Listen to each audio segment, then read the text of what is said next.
Good evening. Before we start our meeting, I would like to ask the Vice Chairman to read the opening statement. Lord, we are meeting today to conduct matters of business, guide our hearts and minds with the spirit of fairness, right thought and speech. Impart your wisdom upon our activities so that our affairs may reach a successful conclusion. Amen. Thank you, Councillor Parks. Welcome to our full council meeting. Do we have any apologies, Susan? Apologies, Chairman, from Councillor Parker, Councillor Morgan and Councillor Roberts. Thank you very much. You will all have received a revised set of the minutes. If there are no other matters to raise on accuracy, I will confirm the minutes of the meeting held on the 3rd of September 2020 as the correct record. Agreed, Chairman. Thank you. Are there any declarations of interest?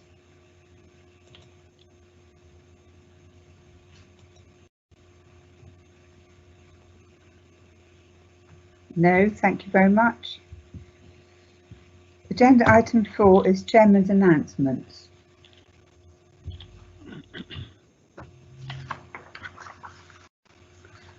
Further to my email to members advising of the sad death of Honorary Alderman Andrew Hutchins, I would like to pay tribute on behalf of the Council to this exemplary servant of Dorset. Andy Hutchins was born and grew up in Weymouth and worked as a civil servant with the Ministry of Defence at Portland.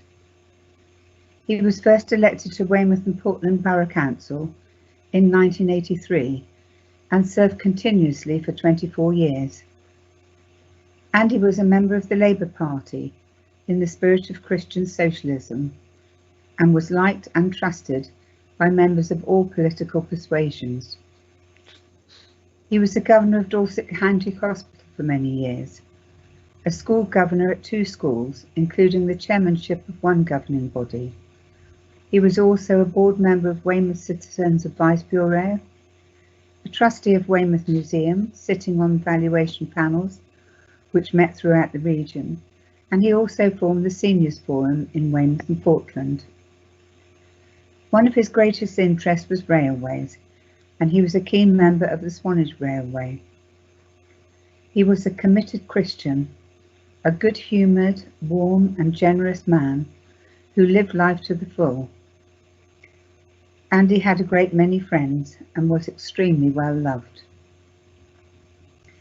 He was a tireless worker for charity, his main involvement being with Weldmar Hospice and cancer research. His was a life of dedicated public service, and the benefits of his endeavours were felt by residents of Weymouth and far beyond. Andy's care and support of his constituents was total. Nothing was too much trouble. His door was always open. He was an absolute exemplar of everything a ward member should be. Weymouth and the County of Dorset remembers this outstanding honorary alderman, and we at Dorset Council give thanks for his unstinting contribution to the well-being of our residents. We will now hold a minute's silence.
Thank you.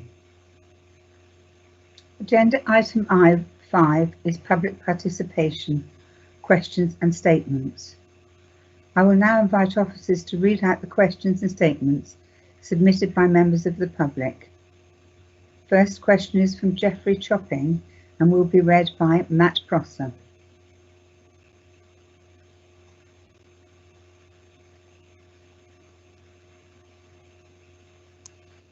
Matt Prosser, Chief Executive of Dorset Council, and I'm going to read question 1, which was submitted by Geoffrey Chopping. The Ministry of Housing, Communities and Local Government produced a white paper entitled Planning for the Future in August 2020. The paper suggests some radical proposals to reform the planning process in order to speed up the planning process, with land being classified as growth areas, renewal areas and protected areas. 6 paragraphs within the paper mention the Greenbelt. It is clear from those 6 paragraphs that it is the intention of the government that the Greenbelt should be excluded from consideration as land for development. The width of the Greenbelt between Wimborne and Firs Hill was approximately halved in 2014. The white paper proposes that the quantity and allocation of new housing would be decided by an algorithm, sometimes called the mutant planning algorithm, which proposes a large increase in development in the Dorset Council area. According to the current analysis by Litchfields, this is an increase of 41.7% on the current local plan annual requirement of 1,464, rising to 2,075 by the proposed new standard method. Will Dorset Council accept the government proposal that Greenbelt land should be protected from development, and consequently will Dorset Council confirm that current Greenbelt areas within Dorset, and particularly around Wimborne and near Firs Hill, will be classified as protected areas where development is restricted, as stated on page 20 of the white paper? Thank you, Matt. We will now receive a response from Councillor David Walsh. Thank you, Mr. Chopping, for a very pertinent question. The proposed changes to the National Planning System have been published for consultation, and the Council's responses to the consultation were considered at the October meeting of Cabinet. Greenbelt is strongly protected under current national and local planning policy, and this is expected to continue under the new system. It is, however, possible to amend the boundaries through the local plan process if there are exceptional circumstances to justify it. And this would be considered through the preparation of the local plan, including public consultation. We do not yet know whether the white paper proposals will be changed as a result of the consultation before they are implemented. But if the proposals are implemented as set out, the Council will need to meet a binding housing target and will need to identify sufficient land as growth or renewal areas to meet that target. This land will need to be in locations that minimise the distance that people need to travel to meet their everyday needs. It would be premature to comment now to the inclusion of specific pieces of land into any of these 3 categories, but consultation would take place at the start of the process to enable people to make proposals as to which category they believe certain areas of land should be in. In relation to housing numbers and the standard methodology for calculating them, it is important to be aware that there are 2 separate government consultations that have taken place recently. One of these sets out interim changes to the current national methodology for calculating housing numbers. These would need to be used before the white paper changes come into effect. And it is these changes that result in the numbers that Litchfields have calculated and that Mr. Chopping's question quotes. We will need to use these as the basis for progressing the local plan at the current time. But if the white paper proposals come into effect, then targets will be changed again. The white paper proposals that under the new system there would be binding housing targets. These would be based on standard methodology, but one that takes account of environmental constraints as well as factors such as household forecasts, current housing stock and housing affordability.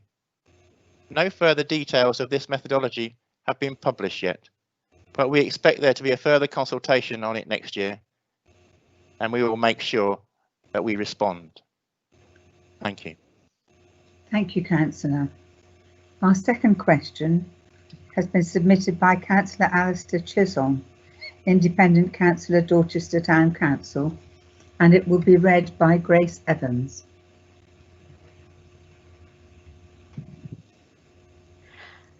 Grace Evans, Deputy Monitoring Officer of Dorset Council, and I will read question 2, submitted by Councillor Alistair Chisholm, Independent Councillor, Dorchester Town Council.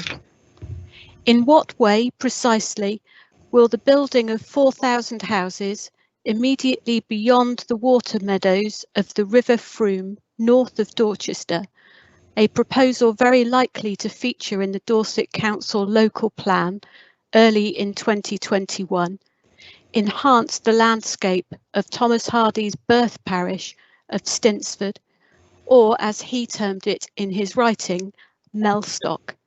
And Councillor Chisholm clarifies the use of the word enhance is the word used by Turnberry, the consultants employed by the North Dorchester Consortium. Thank you.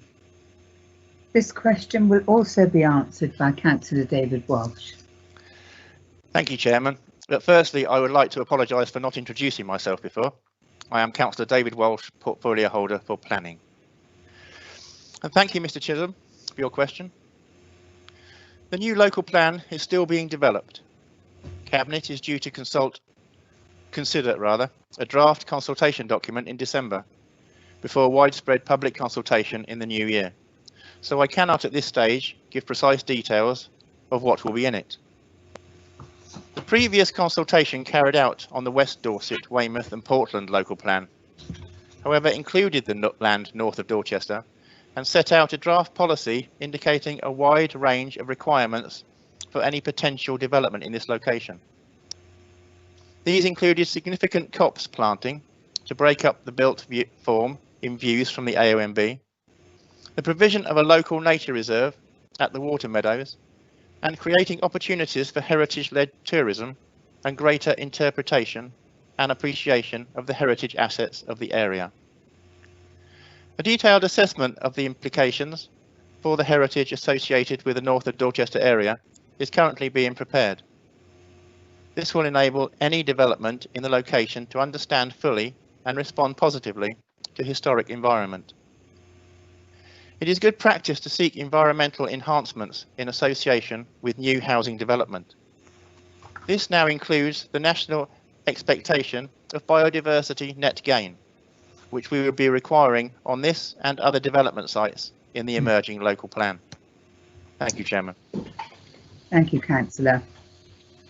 Our third question is again from Alistair Chisholm, and it will be read by Matt Brosser. Thank you. Thank you, Chairman. So question 3 submitted by Councillor Alistair Chisholm, Independent Councillor, Dorchester Town Council.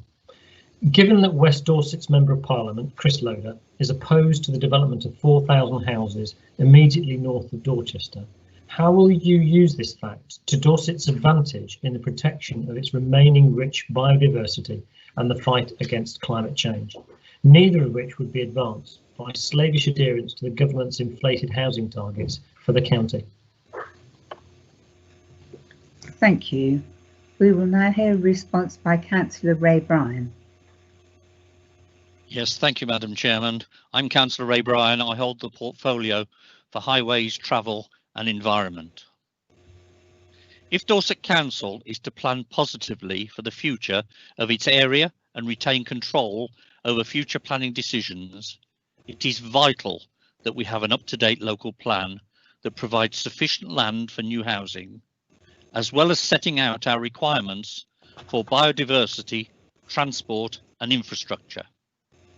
Local plans are independently examined and must demonstrate that they are meeting national policy if they are to progress to adoption. At the moment, the national methodology for setting housing requirements is the starting point, which should be followed unless there are exceptional circumstances. Under the proposals in the government planning white paper, however, nationally set housing numbers may become binding on local councils. Sustainable development is the aim of the planning system, and there is much that can be done to make sure that development minimises future climate change Development in sustainable locations where people can access jobs and services, reducing the need to travel by car, is absolutely critical and will be a guiding principle in our local plan. This is why the larger settlements such as Dorchester, which already have a wide range of facilities, are being considered. Energy efficiency in new buildings is also vital, and national building regulations are being strengthened so as to achieve this. Dorset has exceptional biodiversity, and this is a very high priority when considering development potential. Areas such as the Dorset Heathlands receive the highest level of national protection, and we have local policies to mitigate against any harm to them through the provision of alternative recreation areas in conjunction with development. And all the development will in future be expected to provide a net gain for biodiversity, including through provision of green infrastructure. Thank you, Madam Chairman. Thank you, Councillor Bryan. We move now to agenda item 6, public participation, petitions and deputations. And we have not received any petitions or deputations. So agenda item 7 is announcements from the Leader of Council and Cabinet members. So I will ask the Leader, please, to read out his announcements to the Council. Thank you, Councillor. Thank you very much, Chairman. Wow. Well, thank you very much, Chairman. Well, colleagues, believe it or not, this is the 5th edition of the Leaders briefing this evening, which, as you know, by practice will go out following the meeting tomorrow, I would suggest. I've covered a number of issues here, and I think they're all really key to what Dorset Council is all about. And the first one's a climate and ecological emergency, and as we all know, a draft climate and ecological emergency strategy will be, which was published in July, will go out for consultation at the end of this month, and members at Cabinet on the 6th of October approved the draft action plan. So a lot of work to go on and a lot of things we have to achieve by 2040. And as we've said, and I know that Councillor Bryan said this on a number of occasions, there exists a real challenge financially for us to find the estimated £130 million over the next 20 to 30 years. And we can't achieve this without government funding. And we obviously will continue to lobby for financial help to deliver a progressive climate emergency strategy.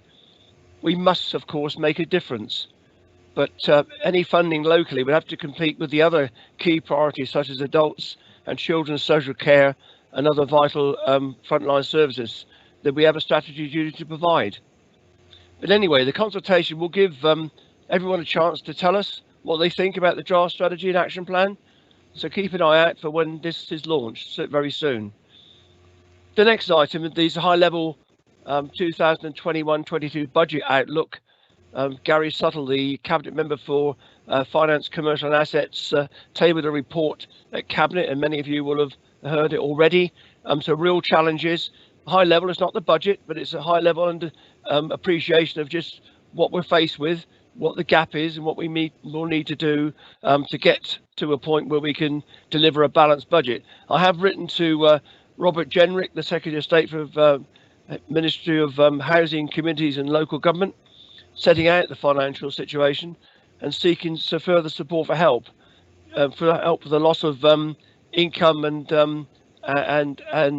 costs associated with COVID. I'm seeking a meeting. He's had an open invitation for council leaders to meet him, so I've asked for that, and we're working on getting a date at the moment.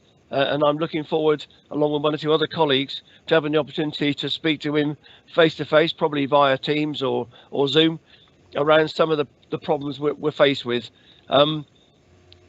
There's been a recent announcement, as some of you will be aware, that the Prime Minister has announced a further £1 billion funding to local government as councils can protect, as is quoted, can protect vital services as they fight the virus.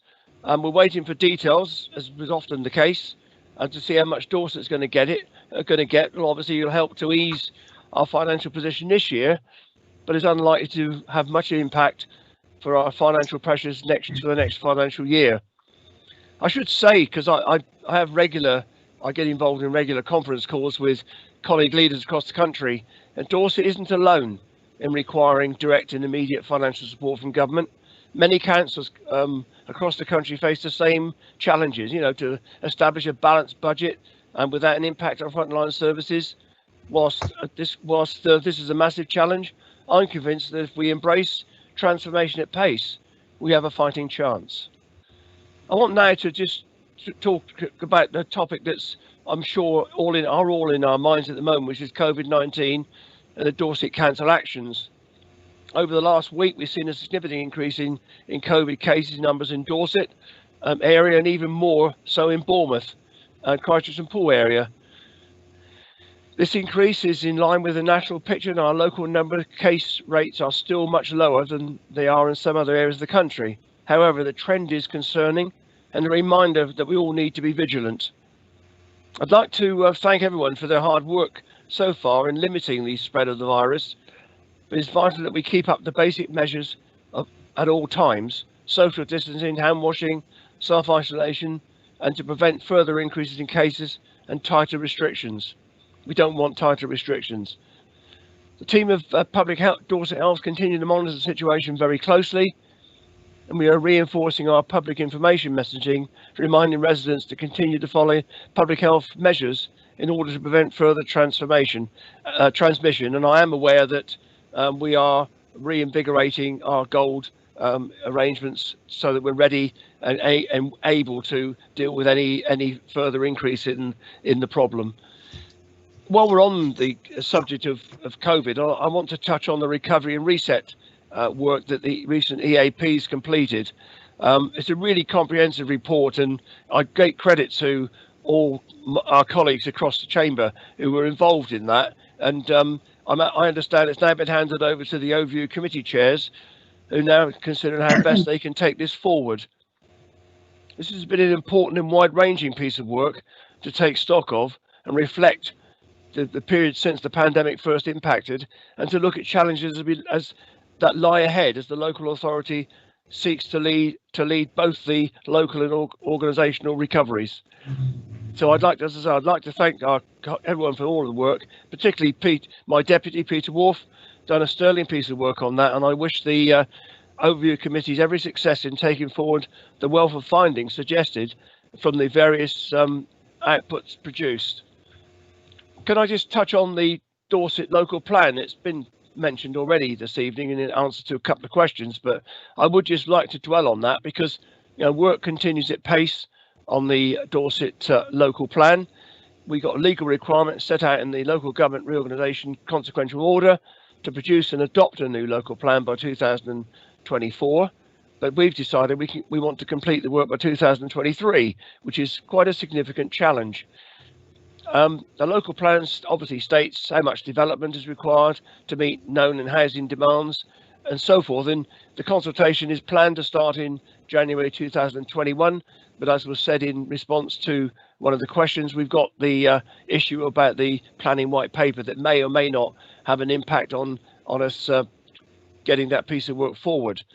The Executive Advisory Panel, again cross-party, will continue to be responsible for drafting the plan in preparation for the examination in public until publication and the adoption of the local plan for Dorset, which will control and shape development for the next 15 years.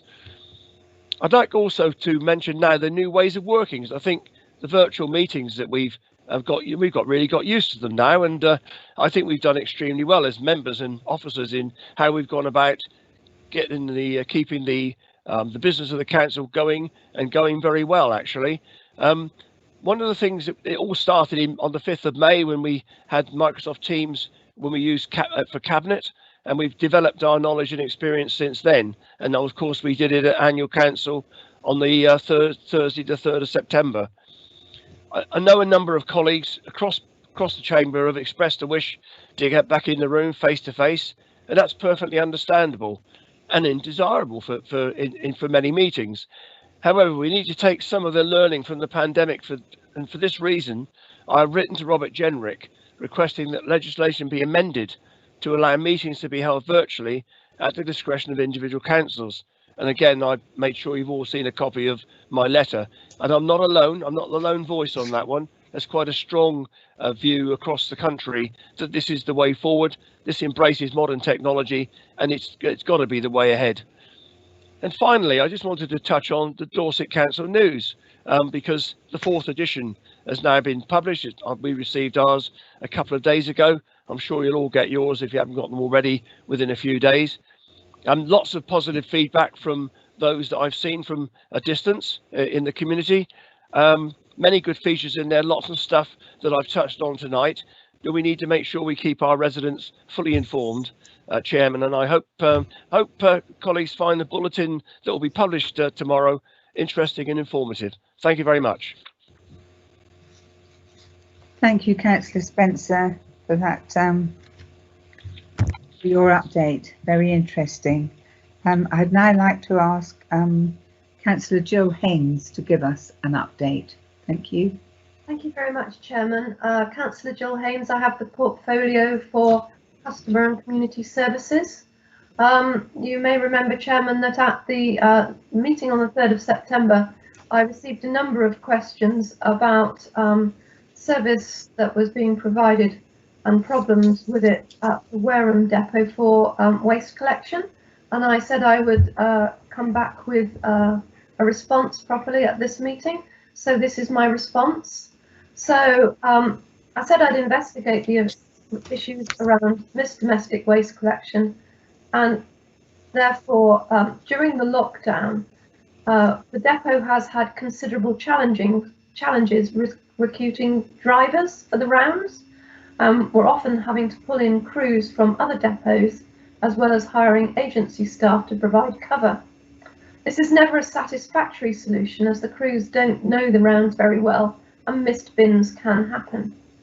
However, on the 8th and 9th of this month, we interviewed for 3 driver posts and we're very pleased to have 22 applicants for the roles. The appointments have now been made and the new staff will be starting shortly. In addition to the staff shortages, the depot has been experiencing problems with vehicles having mechanical breakdowns. A number of the vehicles at the depot are coming to the end of their service life and are not as reliable as we would want. There is not a repair section at Wareham, and the repairs have to be done at Weymouth depot, which adds additional time off the road for even simple jobs. Dorset Council has recently completed a procurement process for the replacement of vehicles for both highways and our waste services, and the replacement vehicles are now on order. Meanwhile, a backup vehicle is being kept at the depot to help cover should a breakdown happen. Dorset Waste is fitting technology to all of its collection vehicles, which will give us real-time data on the rounds. Not only will this help us optimise routes in future, but it will allow the drivers to note if a bin was not out, because quite often people say they were when they weren't, or not collected for any reason. Any route issues or breakdowns can then be added straight to the Dorset for Use site so that people can quickly access information about what's happening. Finally, to add to the summer months, there was a considerable number of visitors to the area, and particularly in places like Corfe Castle, Lulworth and Wareham, people were parking inconsiderately, meaning that the vehicles couldn't get around corners or up into side turnings. Inconsiderate parking does not just come from visitors, but also from our own residents, and it's something we need to urgently resolve by working with both our local members and the town and parish councils. It's a dangerous practice, as if the waste vehicle can't get past, then neither can the fire brigade gain access to the properties. The depot often tries to send out a smaller vehicle to collect missed bins, but this is dependent on available staff, and often people have taken their bins back in again. Therefore, I'm satisfied that appropriate action is in progress to resolve the issues that have been raised about the service in Wareham. that were raised about the service in Wareham at our last meeting. I would also like to say that members can better understand local issues and meet and discuss problems with their depot supervisors.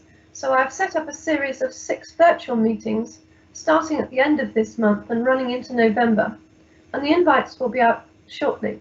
I would urge all members to attend these sessions with their staff, meeting and talking to the people that are providing the service in your area, and having that personal information is really important, and it helps you understand the problems that they're dealing with, and any problems that you have can then be dealt with in a timely way.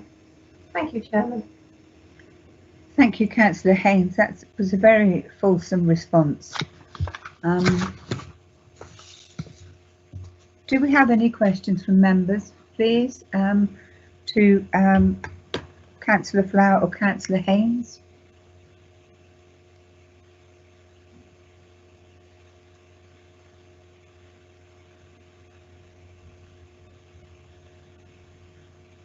Councillor Bell-Azard.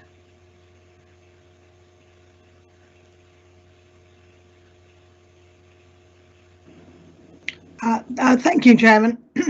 Yes, I've got a question for Jill Haynes. Thank you for that update, Jill. But yeah, we've had a lot of problems this last week again, and this actually involved the kitchen waste, and several parish councils have actually been quite upset, or parish council members are ringing me, and I've given them the supervisor's name at the depot. I've got a very good relationship with the depot, but it does mean, you know, if this happens, we had a really good September. September was great, but I'm afraid during October we've fallen foul again of lack of collections. And when it's kitchen waste, I really do get a little bit upset that that's not collected, but I'm glad it's not hot weather, but that has happened this week. So I welcome the actual meetings that you're arranging later in the month. So I should be attending those. Thank you very much. Bye. Thank you, Councillor Azard. I don't think that needs a response, does it? I think you had your appraisal earlier. I think coming to the meetings at the depots will. I think you're muted. Sorry. Right. Coming to the meetings that are available for all councillors during the end of this month and next month, will I help resolve the issue. So thank you, Chairman. Thank you. I hope you get a good attendance for them. Councillor Stella Jones. Yes, will the new vehicles ordered be electric vehicles?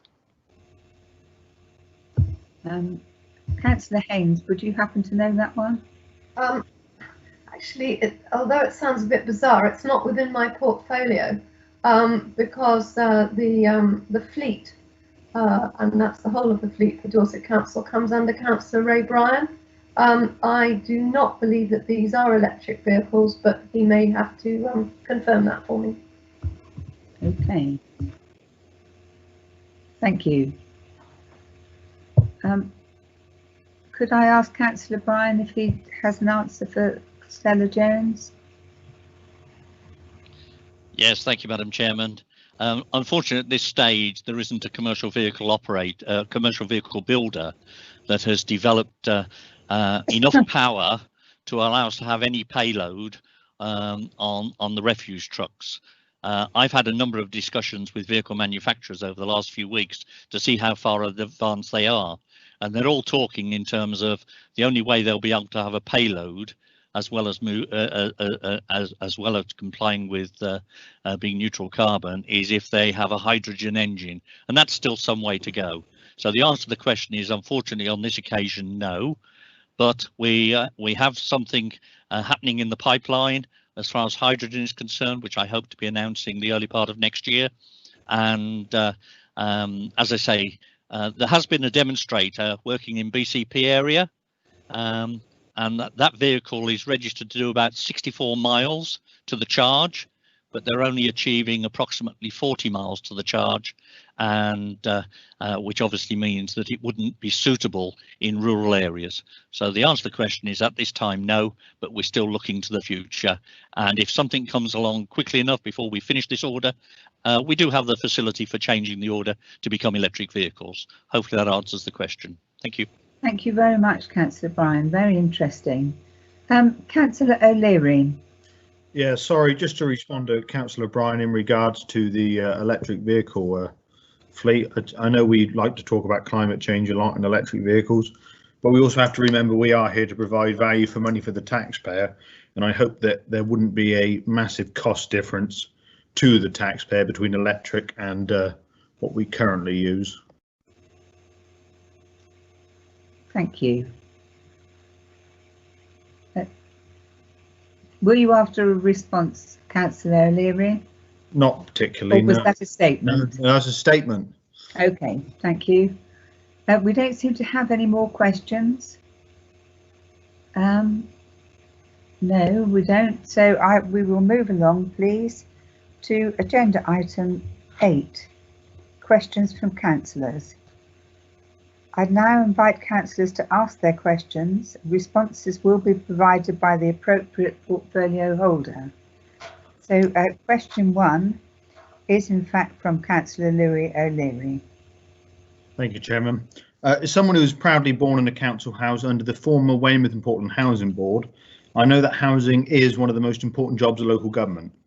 I believe that since the decline in social housing stock due to the right to buy policy, which I wholeheartedly support, and the remainder being taken over by housing associations, councils no longer have housing committees, and as a result, I believe councillors and residents who are social housing tenants feel more and more powerless over the vital service of social housing. Members often find that families with genuine housing needs and local connections are overlooked, angering local residents and seeing a massive breakdown in traditional communities such as mine that are strongly based around social housing provision. Will the council commit to creating a housing committee once again, where members can hold housing associations and relevant officers to account on this vital issue, as well as supporting the creation of resident-led tenants associations to give residents a voice? Taxpayers' money built these houses, something that should not be forgotten, and we must bring accountability back to housing and rebuild trust between ratepayers, tenants, members and housing associations.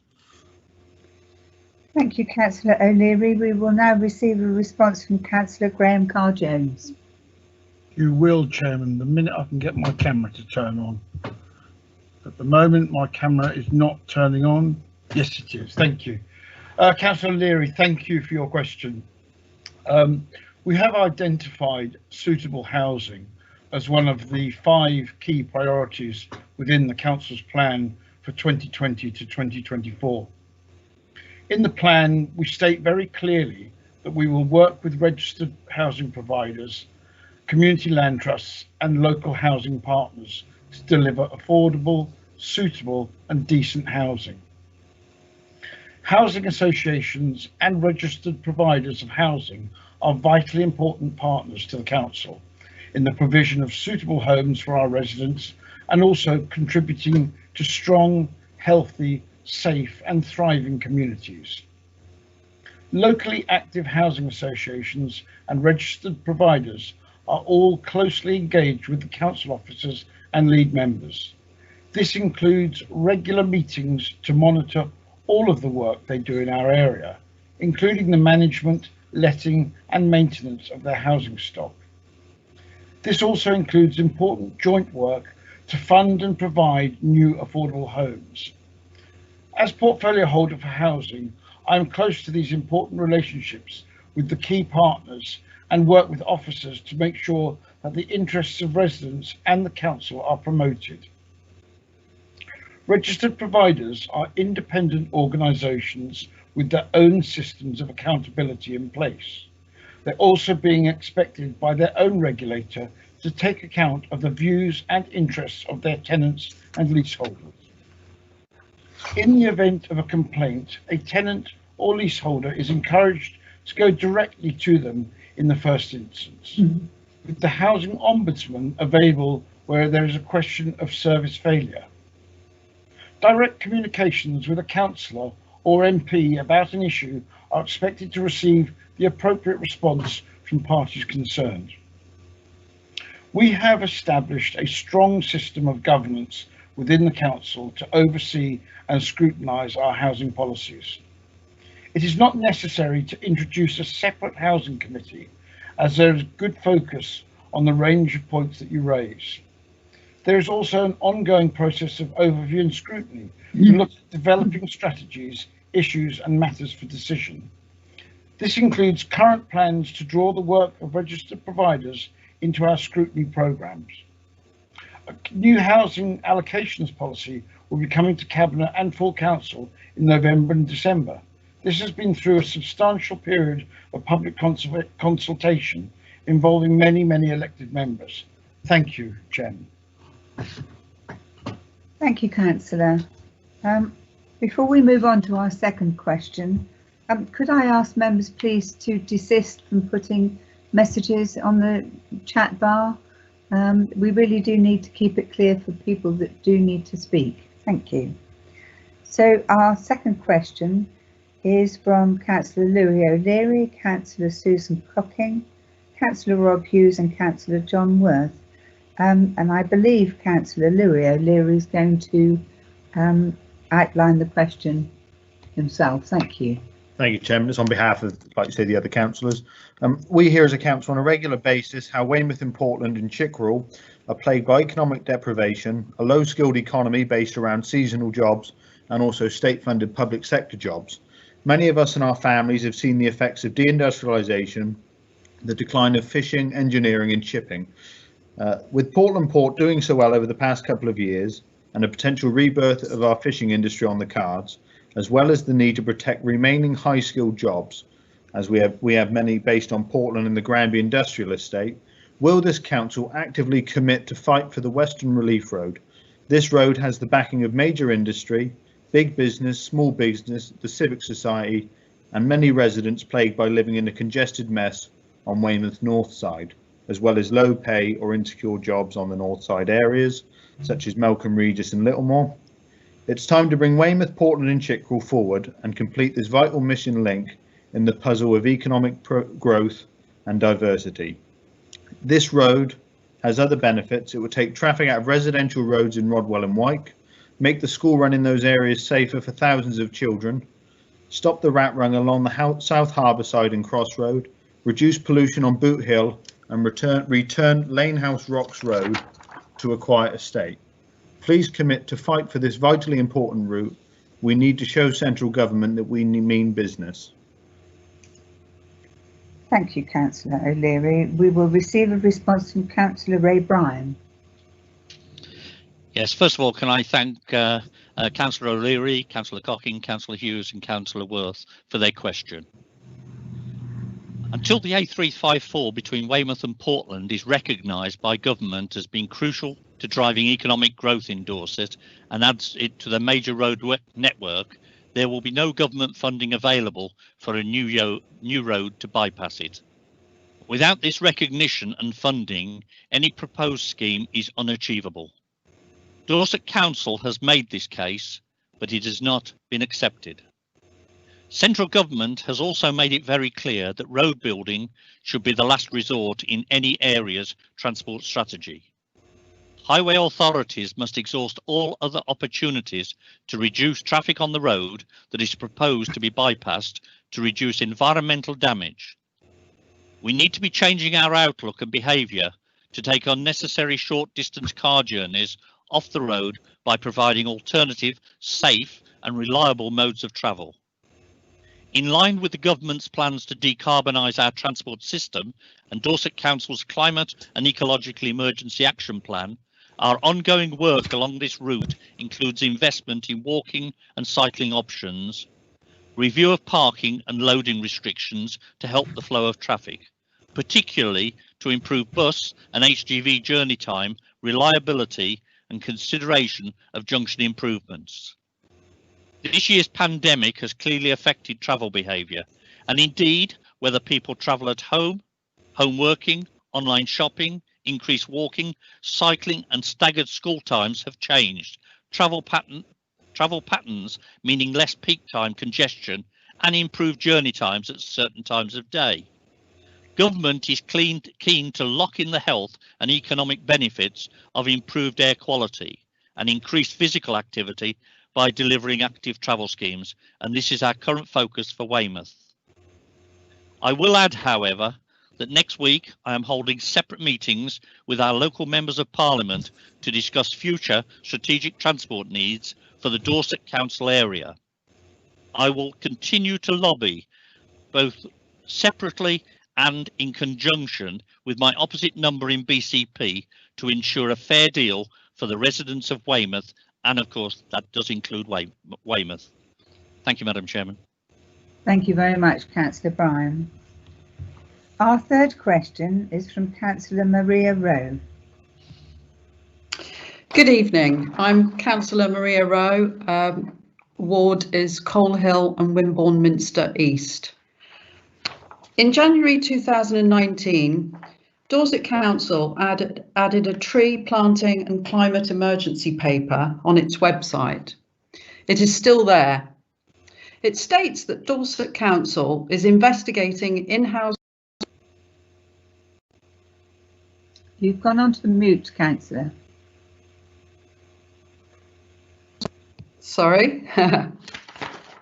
It states that Dorset Council is investigating in-house tree planting on land owned by Dorset Council, and a group has been established to make recommendations by April 2020.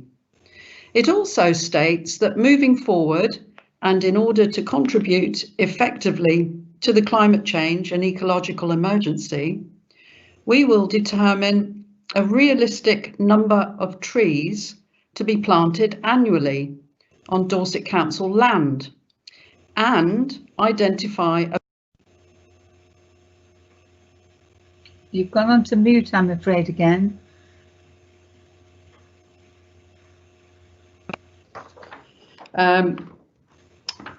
Or alternative funding streams to carry out this work. Given that many councils have added doubling the amount of trees on their land to their climate emergency plans, this is a positive statement. However, I cannot see anything in the action plan that gives us an indication of a budget or a number of trees to be planted. The policy document states that within the current policies, there is an onus on us to replace every tree that we must remove for safety reasons on the highway. However, there is no specific budget allocation to replace these trees, and this cost must be found from within the existing maintenance budget or from income that we have generated. This can mean that tree planting to replace the trees along the highway is not guaranteed. I should like to know when we can expect a Dorset Council tree policy, which includes the number of trees that it will plant on its own land, with a timeline for this to be achieved. Thank you. Thank you very much, Councillor Rowe. And we will receive a response from Councillor Ray Bryan. Yes, thank you, Madam Chairman. Thank you, Councillor Rowe, for your question. As you know, it's something very close to my heart and probably taking over my life at the moment, let me tell you. The original tree planting and climate emergency paper was a holding response at the request of the EAP before the work on the strategy was complete. The paper has now been suspended by the Climate and Ecological Emergency Strategy and Action Plans that will shortly be published for consultation. The updated tree policy is complete in draft and will be presented to the Council for adoption in December. The tree policy deals primarily with the Council's approach to management of its tree stock, especially in relation to safety inspections and reactive works. The tree policy does include commitments around the planting of new trees, but does not set any specific targets for new tree planting in relation to climate change. The primary objective of tree planting in terms of climate and ecological emergency response is to increase carbon sequestration and biodiversity value.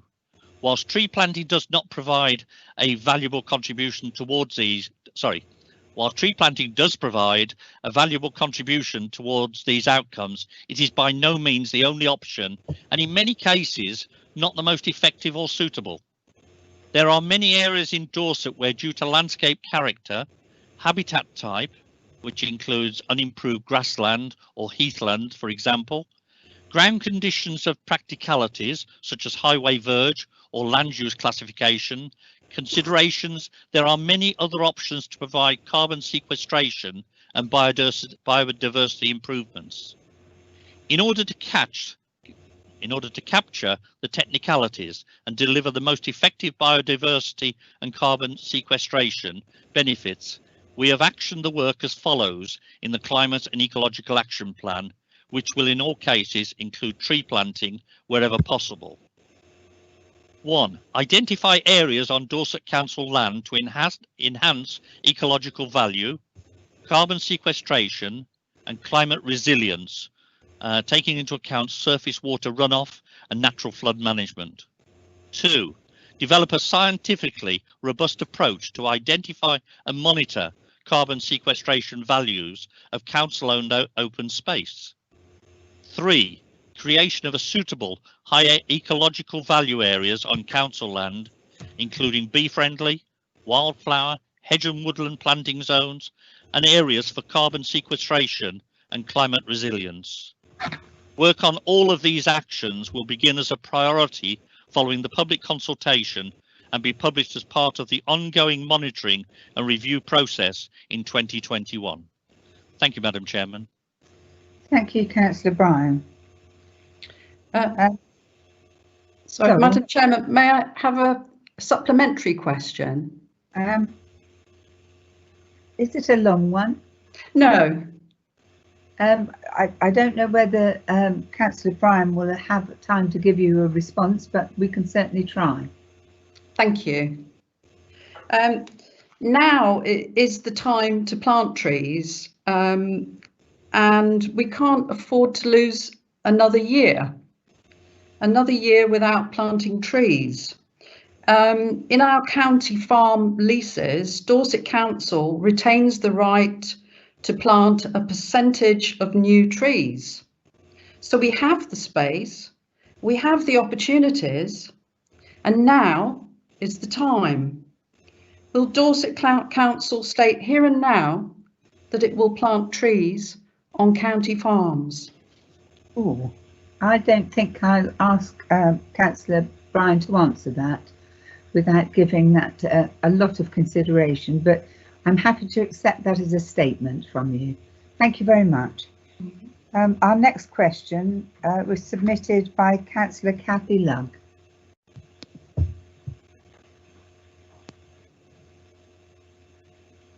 Thank you, Madam Chairman. I've had a number of complaints recently from residents about dog fouling in my ward, Ferndam North. One of these was about a dog waste bin which had been removed from a local nature reserve, Slot Bog, and the pile of dog waste bags that were now building up at the site. Thinking it easy to resolve, I contacted Dorset Waste to find out when a replacement would be installed. Oh, that it was only that simple. I am told that when our waste service transferred to DWP in 2012, dog and litter waste bins were not formally part of the contract. Dog waste bins, DWP have informally continued to replace bins with black wheelie bins. These are better because they can be used for litter and dog waste, emptied during normal bin deliveries, and can go to normal depots to be emptied. However, these bins need new stands and concrete fixings to stop them disappearing, and there is no budget for this. Various means have been used where there is a countryside and green space ranger and the site is vulnerable to dog waste. There might be money in their budget. Towns and parish councils might be willing to fund, especially if they would prefer dedicated dog waste bins, but there is no consistency. With less and less money available, this gets trickier and some bins are not being replaced, leaving unacceptable dog fouling. I have had several reports from residents that dog walkers are putting their waste in accessible household bins, including garden waste bins. Not very fair if you don't have a dog. In an ideal world, responsible dog owners would take their waste home to dispose. However, we all know this doesn't always happen. What are we doing about this as a council? If we are considering asking town and parish councils to pay for replacements, can we please have those conversations now before budgets are set for next year? As a matter of urgency, can I please ask the Cabinet member concerned to look into this matter before Ferndown disappears under a tide of dog waste? Thank you. Thank you, Councillor. You will receive a response by Councillor Haynes. Thank you, Councillor Logg. I think the fact that we have somewhere, it's these glorious Dorset names, Slop Bog, how marvellous is that? Please bring a smile to at least a few people's faces today. The dog bin at Slop Bog was removed because the post had rotted through. And when the new post has arrived, this bin will be replaced with a wheeled bin that can be used for dog waste and general litter. I did inquire today when that was likely to be. Apparently it was ordered about 8 days ago, and usually it takes about 2 weeks to maybe 3 to come. It's a specialist post so that the operatives can take it away from the post quite easily to empty it, so it's not just like putting a stake in the ground. During the time that the bin, sorry, let's start myself again. During the time that the bin is not there, any waste that's left on the site will continue to be collected, so it's still in the round. We are not aware of any other dog bin related issues in that area. Dorset Council Waste Services continue to service the bins that came across to Dorset Waste Partnership when the district and boroughs joined. And in 2015, the then Dorset Waste Partnership Joint Committee approved the replacement of dog bins, particularly in areas like the nature reserves and parks, particularly in those sort of areas, with wheeled bins where waste could be mixed. So people might be taking a picnic, and that sort of stuff could go into the bin as well. And this practice is continued today. Any additional bins requested by a town or parish council are charged for as a paid service to the respective council. Funding is available for each operational depot for posts and installation as the replacements go forward.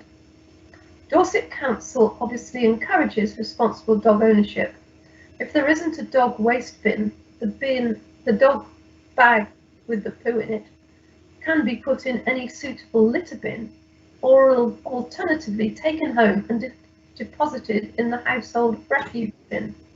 Please, please, please do not hang it in the hedge. Failure to clean up after your dog in any area that is open to the public may of course result in a fixed penalty fine. Thank you, Councillor Lugg. Thank you, Councillor Haynes. I'd like to second that plea. Our fifth question is from Councillor Nick Ireland. Yes, Chairman, it's actually two questions in one, and I reserve the right to ask two supplementaries. So a planning decision last week concerning the village of Loaders in West Dorset highlighted the fact that many neighbourhood plans which have been adopted or made are now essentially worthless and carry no weight. In simple terms, if they are more than 2 years old and the vestigial planning area that they belong to, i.e. North Dorset, West Dorset, etc., doesn't have a demonstrable 5-year housing supply, then the neighbourhood plan goes in the bin. I know full well how much time, effort and financial cost is involved in taking a neighbourhood plan from birth to adoption, and our local communities have been actively encouraged to pursue the process. The current government webpage on national neighbourhood plans states, and I quote, "Neighbourhood planning gives communities direct power to develop a shared vision for the neighbourhood and shape the development and growth of their local area. They're able to choose where they want new homes, shops and offices to be built, have the say on what these new buildings should look like and what infrastructure should be provided, and grant planning permission for the new buildings they want to see go ahead. Neighbourhood planning provides a powerful set of tools for local people to plan for the types of development to meet their community's needs. And so it is galling for our local communities to find out that the fruits of their hard work and hopes for increased local democracy have a shelf life of 2 years through no fault of their own. There are now approximately 20 adopted local plans in our council area, some of which are regarded by the current situation as out of date, and many more about to be similarly shredded next year. Another 10 or so are in various states of progress, including some in the final referendum stage, which due to the current situation is postponed to at least May 2021. It seems that the lack of a 5-year housing supply is likely to get worse, at least for several years, rather than improve, and hence there is no prospect of this form of local democracy being returned to the towns and parishes of Dorset. There is also the possibility of neighbourhood plans being essentially extinguished at the stroke of a minister's pen if the planning white paper proceeds to legislation. So my 2 questions are thus: what cutting scheme does the portfolio holder have to restore the neighbourhood plan back to its proper place in the planning decision process? And secondly, what advice does he give to those still in the process of creating a neighbourhood plan when the indications are that it may well be for naught? Thank you. Thank you, Councillor Ireland. You will receive a response by Councillor David Walsh. Thank you, Councillor Ireland, because this is a complex issue, and I am grateful for the opportunity to clarify some of the points that you have raised. Neighbourhood plans, like local plans, form part of the statutory development plan for the council area. Under current national planning policy, a local planning authority that does not have the required 5-year supply of land for housing is not able to give as much weight to its local planning policies relating to the supply of housing in making decisions on planning applications. This applies to policies in neighbourhood plans as well as local plans. But there is an additional protection for neighbourhood plan policies, as referred to in the question. Where there is a neighbourhood plan that has been made within the last 2 years, and that makes allocations of land for new housing development, its policies only lose weight if the housing land supply is below 3 years, not 5. Having a neighbourhood plan is definitely an advantage for its first 2 years if the council does not have a 5-year housing land supply. But the neighbourhood plan does not become worthless after 2 years. It is only the policies relating to housing supply that start to carry less weight. And if the council regains its 5-year housing land supply, then the policies could be given full weight again. Though it must be recognised that all plans need to be reviewed and will not last forever.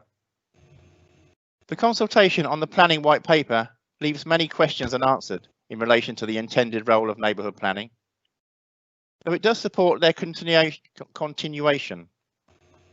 We have raised this matter in our consultation responses as considered by Cabinet last week. And in terms of advice to groups considering starting work on a neighbourhood plan, the Council has always stressed the fact that neighbourhood plans are about planning positively for future development in their areas, and a neighbourhood plan that makes provision for development is more likely to be effective. Thank you, Chairman. Thank you. Councillor Ireland, did you want to respond? Yeah, I just have one question. Councillor Walsh is probably aware that most of the neighbourhood plans have a shelf life until 2031, as they're described. So in answer to, as he said about 5-year housing supply. So my question is, when does Councillor Walsh think we'll have a 5-year housing supply?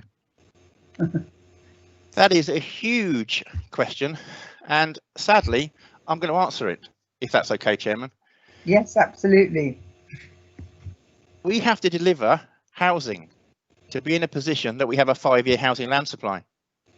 And yet so often I'm being led by councillors and members of the public who don't want development in their areas. Now, how on earth can we balance the two, that people don't want housing in their areas, but their area needs a 5-year housing land supply? So I'll return the question on everybody. We need to have development to have a 5-year housing land supply. But I would just like to insist, and doing it through our local plan, that we have the right housing in the right place for our communities.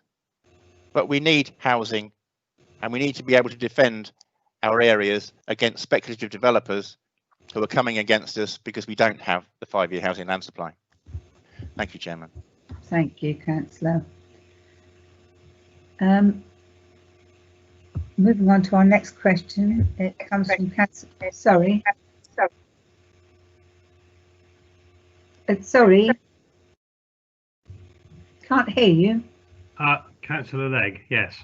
I was just going to introduce you, Councillor Legg. Yeah, I was waiting for you to do that, Val. Thank you very much. Okay. Good evening, Spencer, because I think Spencer's going to answer this.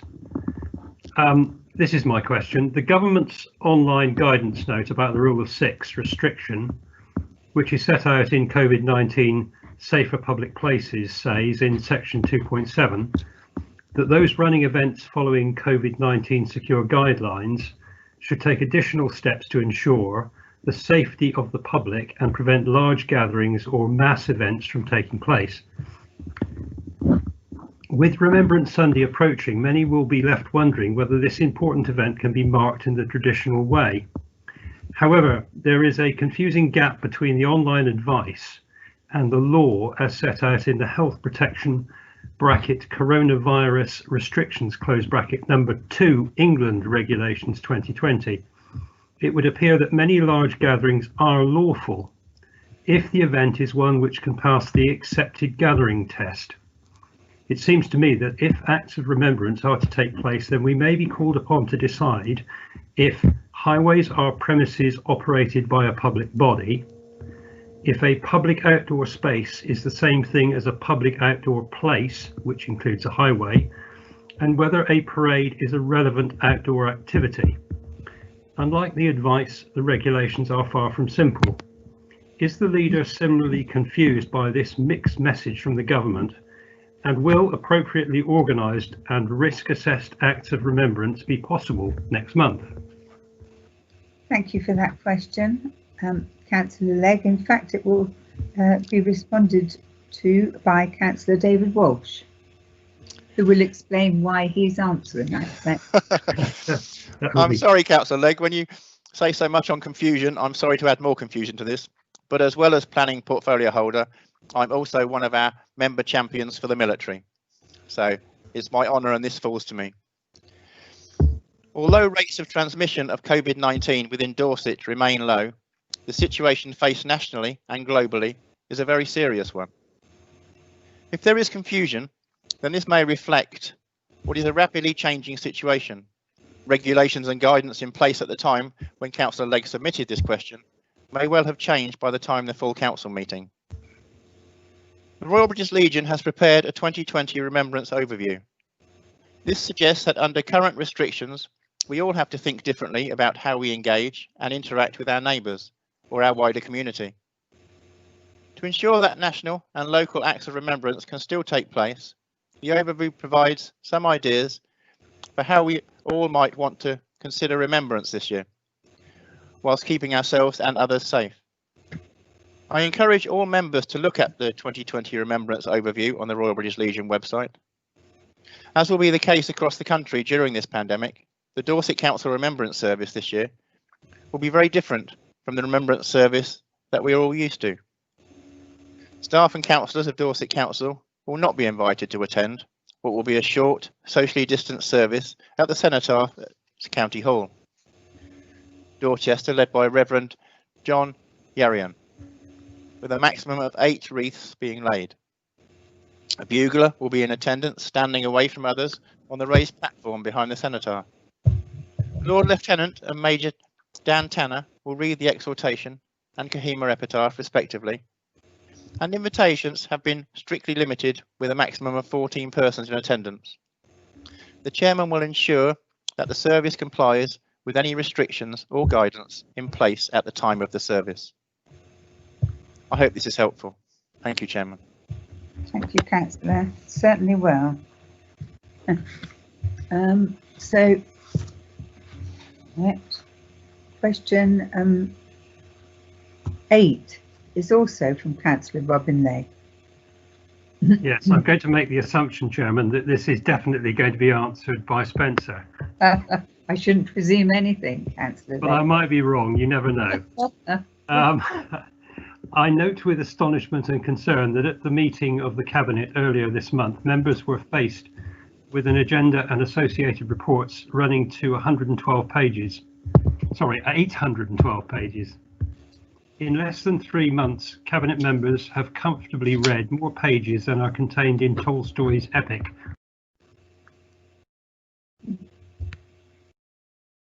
War and Peace. I think we've lost you. Oh, are you there, Councillor Legg? Chairman, we appear to have lost Councillor Legg. Yes. I can continue to read his question in his absence unless you'd like to wait. I think I should carry on and read his question for him, please. He was on War and Peace.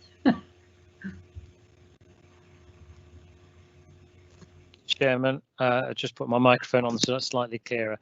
So in less than 3 months, Cabinet members have comfortably read more pages than are contained in Tolstoy's epic War and Peace. Does this feat cause the leader to reflect with pride on their achievement or raise a doubt in his mind about how the effective management of the authority can be properly conducted through a Cabinet governance structure?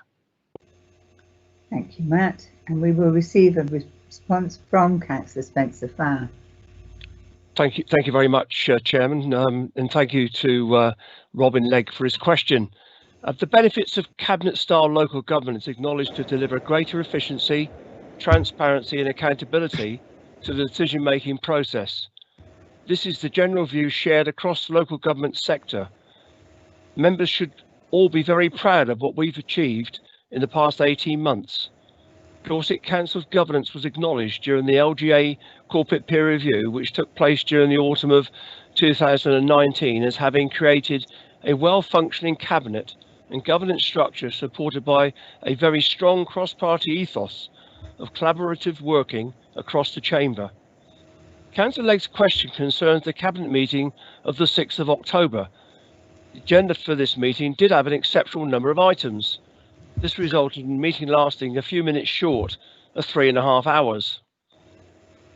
Members will be aware that due to the unprecedented COVID-19 pandemic, a significant amount of business as usual items had to be put on hold to allow officers to be seconded to deal with the crisis, which has and will continue to impact on the number of individual reports coming to Cabinet.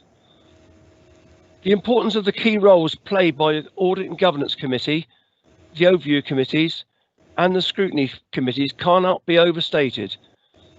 It's worth noting that a significant number of the reports before Cabinet on the 6th of October had been seen, commented on and or endorsed by one or more of these committees. 2 reports, notably Climate and Ecological Change and the Review of Leisure Provision, had benefited from the significant involvement by cross-party EAPs, both over a prolonged period of time.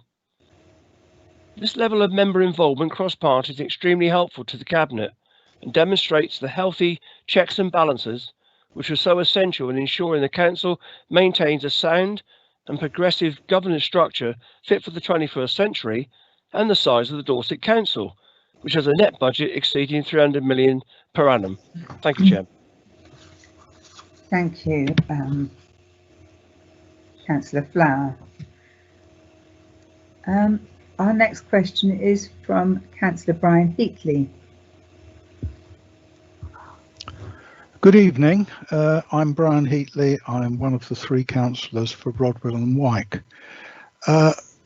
My question is quite a technical one, so I'm not going to literally read it out. Otherwise, I think most of you will lose the will to live. The draft Climate and Ecological Emergency Strategy sets out how year-by-year emissions are to be reduced for the whole of Dorset to hit net zero carbon dioxide by 2050. A standard way to see if this is consistent with a no more than 1.5 degrees centigrade global temperature rise, the target adopted in Paris, is to see if the total emitted over the period meets a plausible carbon budget for Dorset as a whole. The budget is calculated from an intergovernmental panel on climate change world total. The draft plan says that the proposed trajectory in 2050 meets the budget. My reconstruction of it does not. It busts the budget as early as 2035. I fear there's an error in my question as originally put here, in that I've misremembered the motions put by Councillors Turner and Clayton last July, in that I thought that they were for Dorset as a whole, but in fact they are for Dorset Council. So in a sense, that reference in the question is irrelevant. But nevertheless, it's important whether the Council's plan for 2050 is a sound one. So I'd like the portfolio holder to comment on my arithmetic, please. Thank you very much, Councillor Heatley. You will receive a response from Councillor Ray Bryan. Yes, thank you for getting me into arithmetic. It's always a challenge, but I'll answer as best I can. First of all, thank you for the question. Thank you for your ongoing interest in what we're doing in climate change. It's important that all councillors get themselves involved in this. As noted, the graph within the strategy aims to plot a trajectory to achieve a 2050 target for the whole Dorset Council area, whilst keeping within a total 21 million tonnes carbon budget.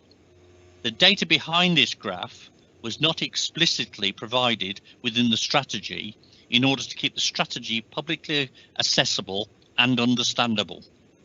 But a view of the annual emissions data shows total emissions from 2017 to 2050 of 20.7 million tonnes of CO2, just below the budget identified.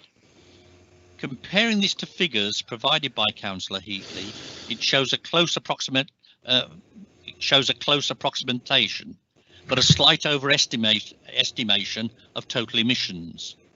This gives a total emissions figure of 24.9 million tonnes, 4 million tonnes over the budget.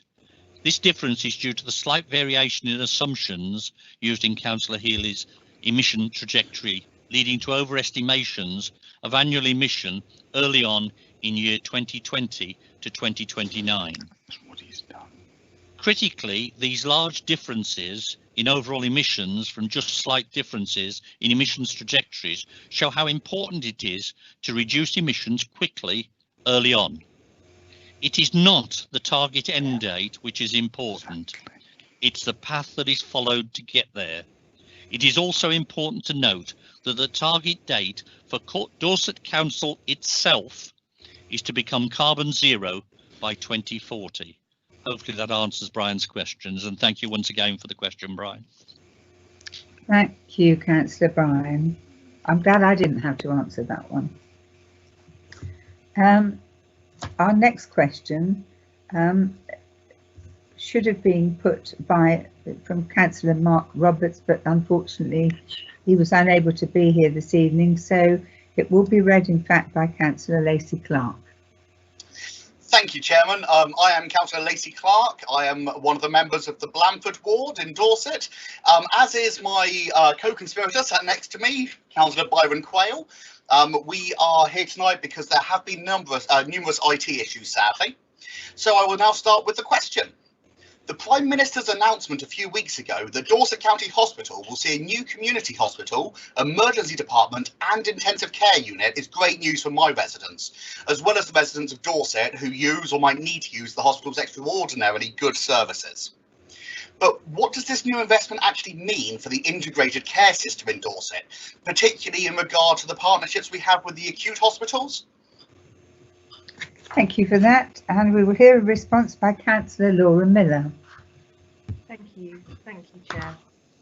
Dorset County Hospital NHS Foundation Trust has been allocated £62.5 million of government funding to expand key clinical services on its Dorchester site as part of the National Health Infrastructure Plan. This is a long-term project which is going to take 4 to 5 years to deliver. It includes a new build expansion of the emergency department and intensive care unit, and a new build integrated acute community and primary care services hub to better join up health and care services, improve patient experiences and outcomes, and reduce demand. That's based on the existing Dorset County Hospital site. The developments will help further facilitate and embed closer integrated working. The exact clinical models and infrastructure plans are being worked up at the moment. I've got a helpful link around the site development, which I'll circulate after this meeting. But Dorset Council welcomes the new facilities. As part of the integrated care system, we're working with our partners to deliver improved outcomes for people who receive emergency and planned interventions. The larger and improved facilities will enhance not only the 24/7 emergency services, but will also be a pivotal facility for community services to operate from. So these community services could potentially include staff and services from a variety of organisations to create an integrated hub which is focused around a person's health and social care needs. Thank you, Chair. Thank you, Councillor Miller. Yeah, thank you, Councillor Miller. I really appreciate that. I'm sure Councillor Mark Roberts will be very happy with your response, although I think we're all a little sad we didn't get to hear your parrot. Thank you very much, Councillor Lacey Clark. Our next question is from Councillor Claire Sutton. Thank you, Madam Chairman, and also for helping me find a form of words consistent with the procedural rules. It's Councillor Claire Sutton, Rodwell and Wyke. I'd like to reserve the right to ask a supplementary if I may. Councillor Not Lacey, you may hear my budgie in the background if you're lucky. So, I fear I may have somewhat tired Spencer's patience by raising this concern, but I do feel we need to address this head on to retain the confidence of our diverse communities. So, in light of Acting CEO John Selgren's comment that we, Dorset Council, do not tolerate disrespectful behaviour and take racism very seriously, it is important that the public can have full confidence that we adhere to this. In this context, are there occasions when group leaders should take steps in addition to applying the Code of Conduct in order to uphold values which we all share? Thank you, Councillor Sutton. You will receive a response from Councillor Flower. Thank you very much, Chairman, and thank you to Claire for her question, because it gives me the opportunity to endorse John Selgren's statement publicly. I think we can agree that sometimes group leaders can and do take steps in addition to those available through the Code of Conduct. However, I will not be answering questions or commenting on individual councillors. I certainly share the view that we must all take member behaviour very seriously indeed, and that we are all reminded annually about our responsibilities as elected members of this council. Arrangements are now in place for unconscious bias training facilitated by an outside organisation. Members will be advised of this date for the training very shortly. Thank you, Chairman. Thank you, Councillor Flower.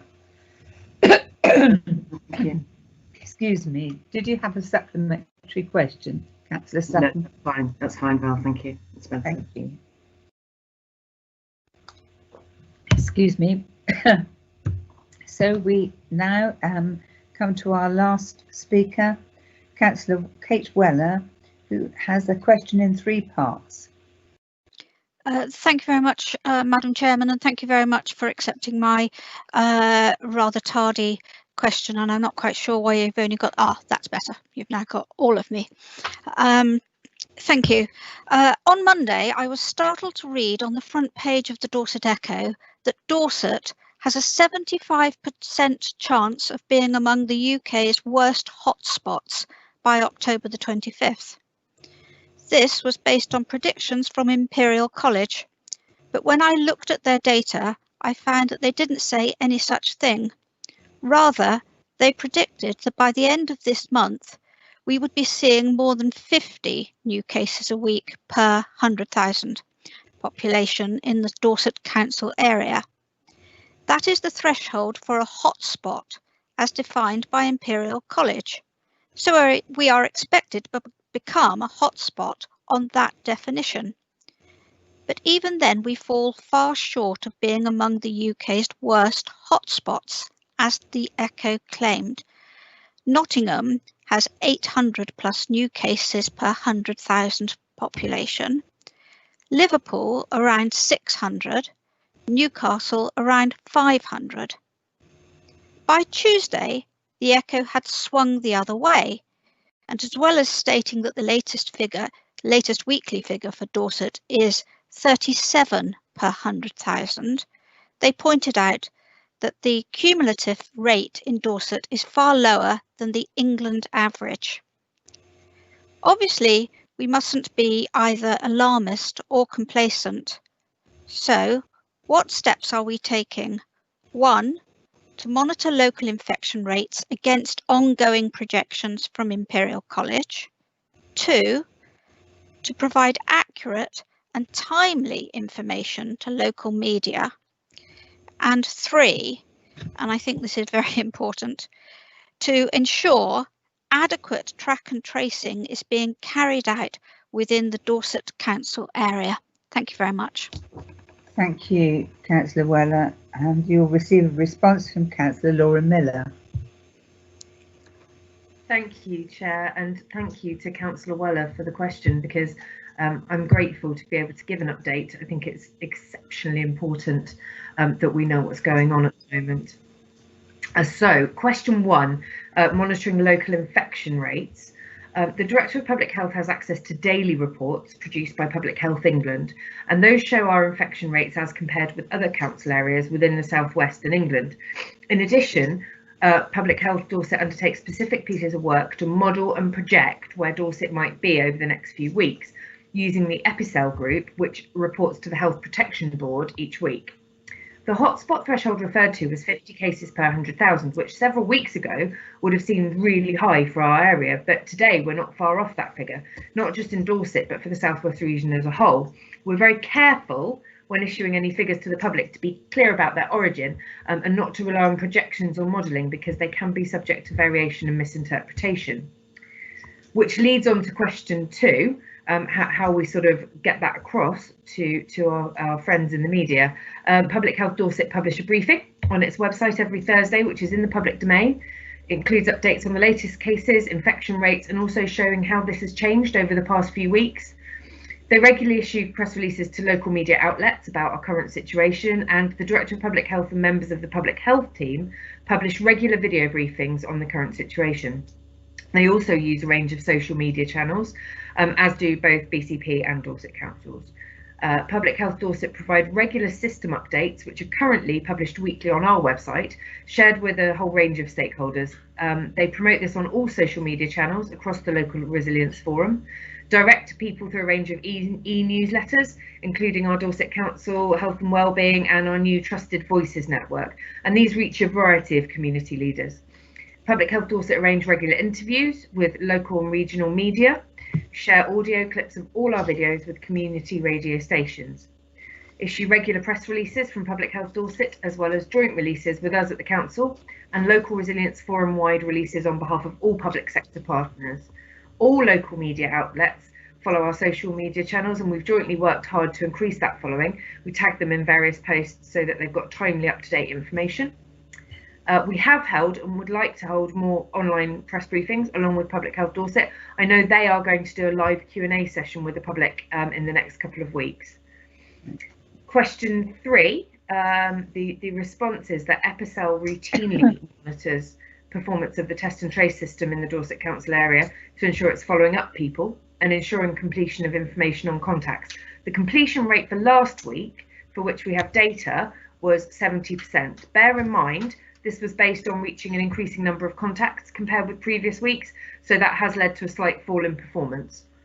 And in addition to contact tracing via test and trace, at Dorset Council, we now call all positive cases to offer support with any immediate welfare needs, so to make it as easy as possible for people to complete their self-isolation period. That's really important to us. So I hope that was helpful. I'm always available if there are any questions, because I think this is so timely and so key. Please do just drop me an email or a call if you have any concerns at all. Thank you, Chair. Thank you, Councillor Weller. Councillor Miller, thank you very much for the update. I'm sure we all were very interested to hear it all. Thank you, Councillor Miller. Thank you very much, Madam Chairman. One would hope with all that information going out that the Echo will try not to be quite so alarmist in the future. I'm sure they're listening. Always available for an interview. Thank you. And you're happy with that, Councillor Weller? Very happy, thank you, particularly the answer to question number 3. Thank you. Smashing, thank you. We are now on agenda item 9, Community Safety Plan, and I will ask Councillor Graham Carr-Jones to introduce the report. Thank you, Chairman. Gosh, it's been a long evening so far. Members are being asked to consider a recommendation from Cabinet that Council adopts the latest Community Safety Plan for Dorset.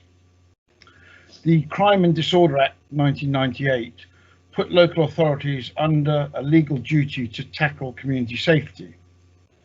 The legislation requires us to work with organisations, including the police, clinical commissioning group, the fire authority and probation services, many of whom are under the same legal duty through a statutory partnership body called the Dorset Community Safety Partnership. The Community Safety Partnership must produce 3-year community safety plans that are revised annually. The plans are set out the partnership's priorities and how they will be tackled in broad terms. To inform the plan and determine priorities, partners undertake an assessment of relevant information and data and ask people who live in the area for their views on local community safety issues. The latest plan was agreed by the Community Safety Partnership on the 9th of March 2020 and is being implemented. It contains several priorities, including rural crime, fraud, domestic abuse and antisocial behaviour. The plan provides information on the Community Safety Partnership, a short explanation of crime in Dorset, details of the consultation and engagement work undertaken to inform the plan, partners' priorities and how we will be tackled in broad terms. The process for developing the plan was considered by the Council's Place Scrutiny Committee, which at the time was our formal Crime and Disorder Committee back in January 2020. It's a long time ago. Partners must have these 3-year plans and legislation dictates the sort of information they need to contain. It is very much a broad strategic document that sets the direction for more detailed community safety work. And although responsibility for developing and implementing the Community Safety Plan rests with the Community Safety Partnership, the local authorities Regulations 2000 make it a legal requirement for Dorset Council to formally adopt it, and adoption must be made by full council. Thank you, Chairman. Thank you, Councillor Carr-Jones. So propose that we adopt the policy, Chairman. Thank you. Do we have a seconder for this proposal? You do, Madam Chairman. Councillor Bill Pipe. Thank you, Councillor Pipe. Do we have any comments or questions from any members? Councillor David Took.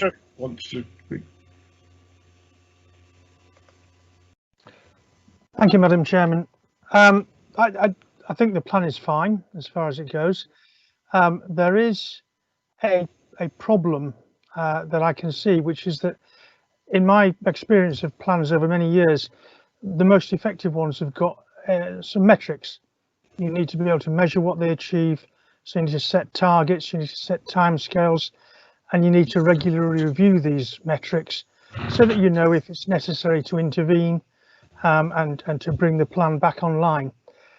I don't see anywhere in these plans anything like that. And I would just ask the question, is it possible to put in some metrics and to say exactly what it is that will be measured so that we don't end up with, for example, we've got all issues are dealt with swiftly, or improper street use and associated issues are reduced. Can we put a little bit more meat on the bones and some targets and timescales? Thank you. Thank you, Councillor Took. Thank you, Chairman. I think that obviously there's an annual refresh of these, and in terms of targets, yes, we do have that. But if we need to put that into the next plan when we do the refresh, then we'll do that. I've got Andy Frost on standby if any technical questions do come up, the Chairman. Thank you very much. Thank you. If we can put some targets and timescales in, that'd be much appreciated. Thank you. Thank you, councillors. Councillor Kimber. Thank you, Chair. I was just wanted to know regarding the distribution of the safety plan for 2023. Will it be obviously sent to all the various parish and town councils and all the various bodies in Dorset? Thank you. Thank you. It is widely available, Chairman. But it's not going to be. Will they be notified? It's just been. Well, when the decision to adopt is that'll form part of the minutes of the meeting, and then we'll get a link out to them. Okay, thank you. Okay. Thank you both. Any more questions?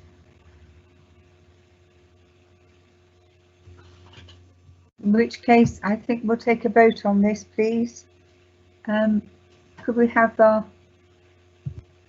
voting device on the chat bar, please? Yes, Chairman, the link has just gone into the chat bar now. Okay. Hasn't come in mine yet. Should be there now, I think. There it is. So it's been proposed and seconded. Please cast your votes now.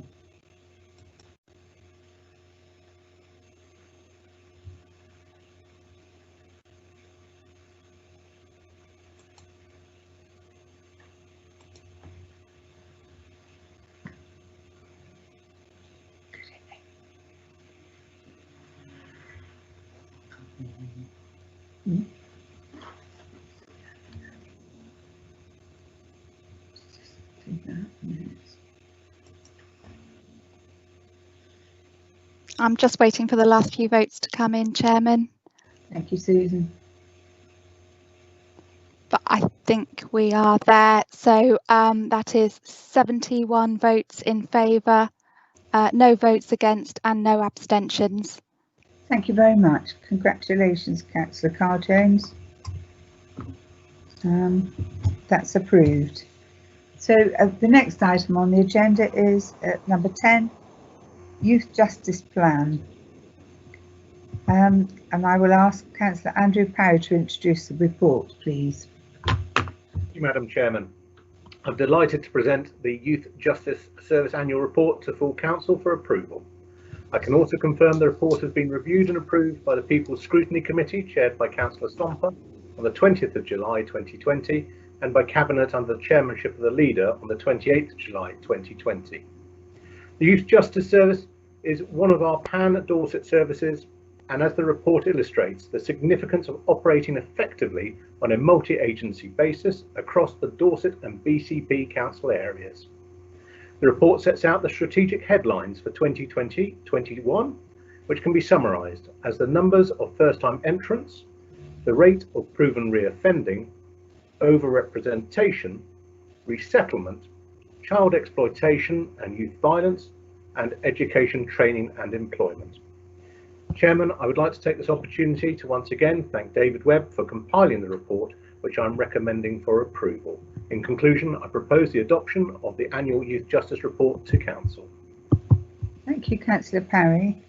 Do we have a seconder, please? Yes, Madam Chairman.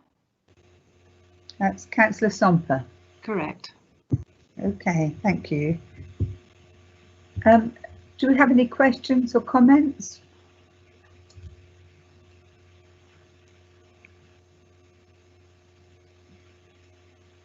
Okay, in which case I think we'll go straight to the vote. Thank you.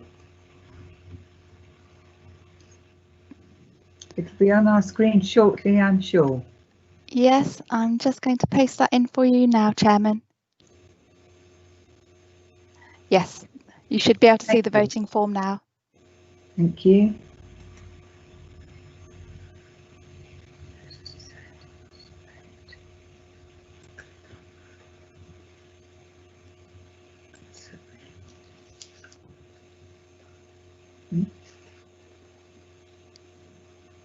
Yeah, get a vote.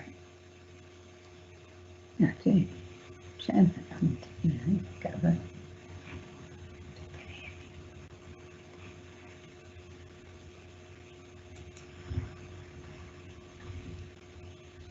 Just waiting for the last few votes to come in, Chairman. Thank you.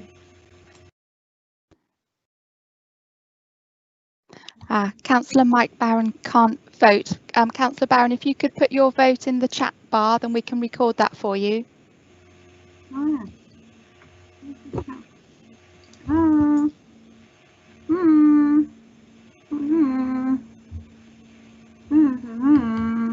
Chairman, the recorded vote is 75 votes in favour, no votes against and no abstentions. And I'm just waiting for Councillor Mike Barron to put his vote in the chat panel if he can hear me.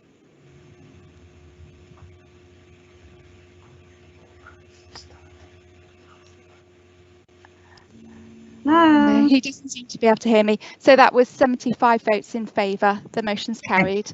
Thank you very much, Susan. Well done to all. I know these take an awful lot of work.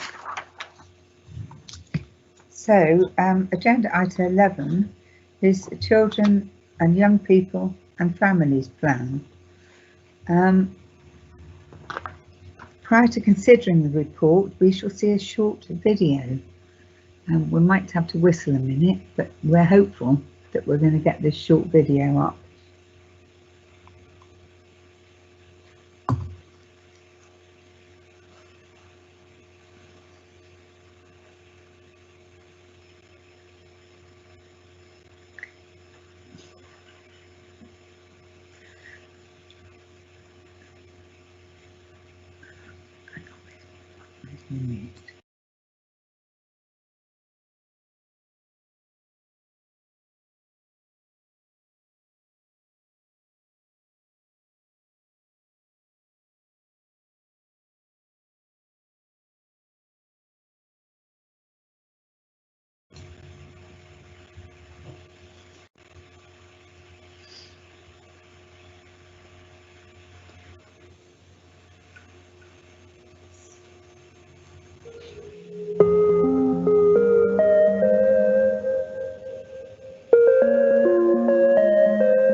Therefore, making Dorset less polluting and cleaner and a cleaner place to live.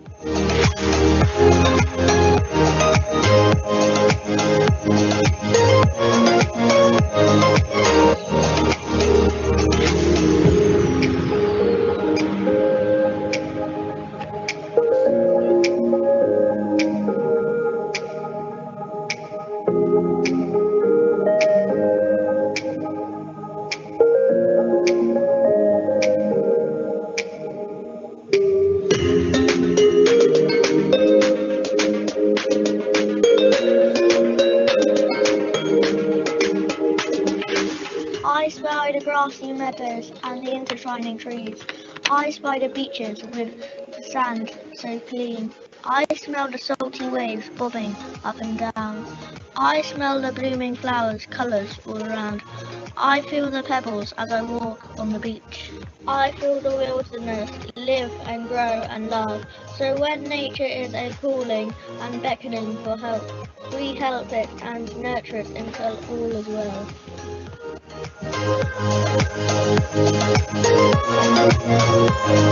I'm Kezia and I love cycling. The thing is, there are lots of places to cycle in Wimbledon, but cycling to those places isn't that safe. When you cycle on pavement, there's a risk that you could ride into someone, but riding on the road is no safer because there are no cycle lanes and the roads are getting busier. So I'd be really grateful if you could organise having cycle lanes for people like me. Thanks for listening. Bye.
Well, thank you for that.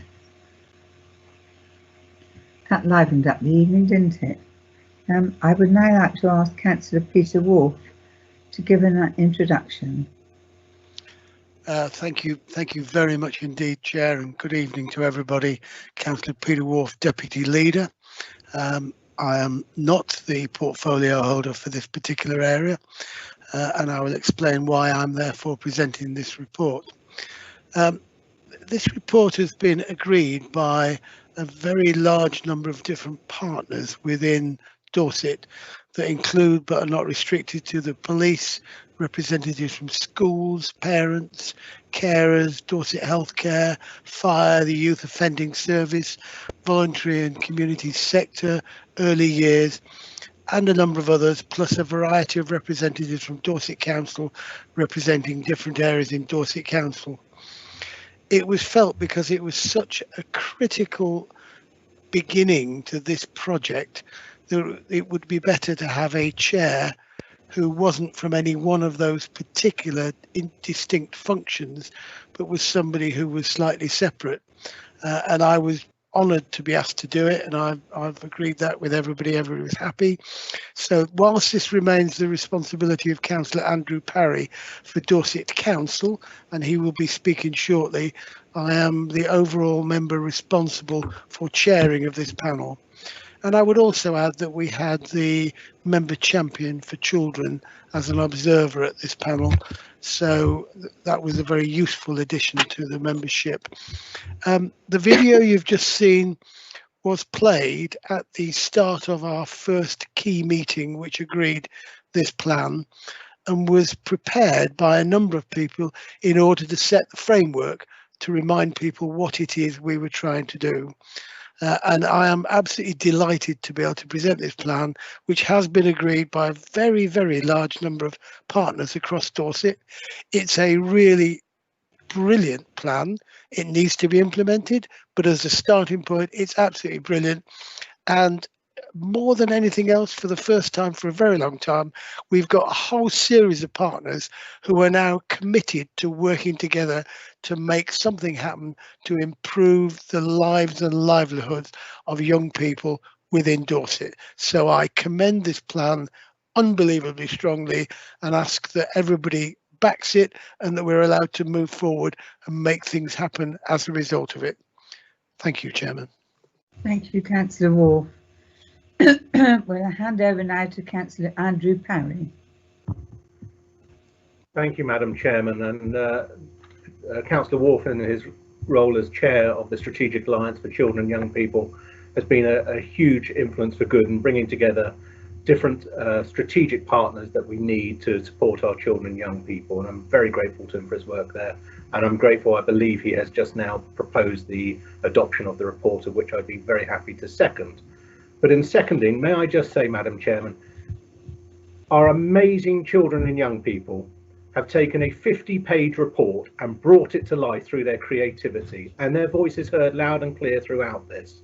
And I am so grateful to everybody who took part in the work over the summer period to submit their creativity for our consideration.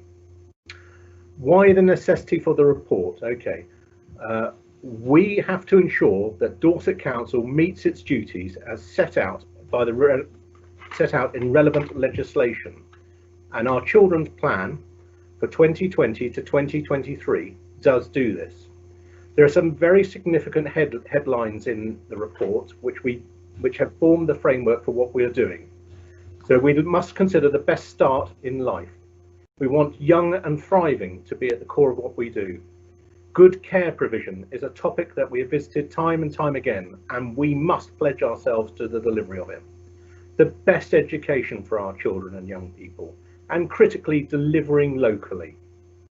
I would add that the last headline is a direct result of the feedback we receive from the children and young people, which is Dorset should be the best place to live, and I wholeheartedly agree with them, Madam Chairman.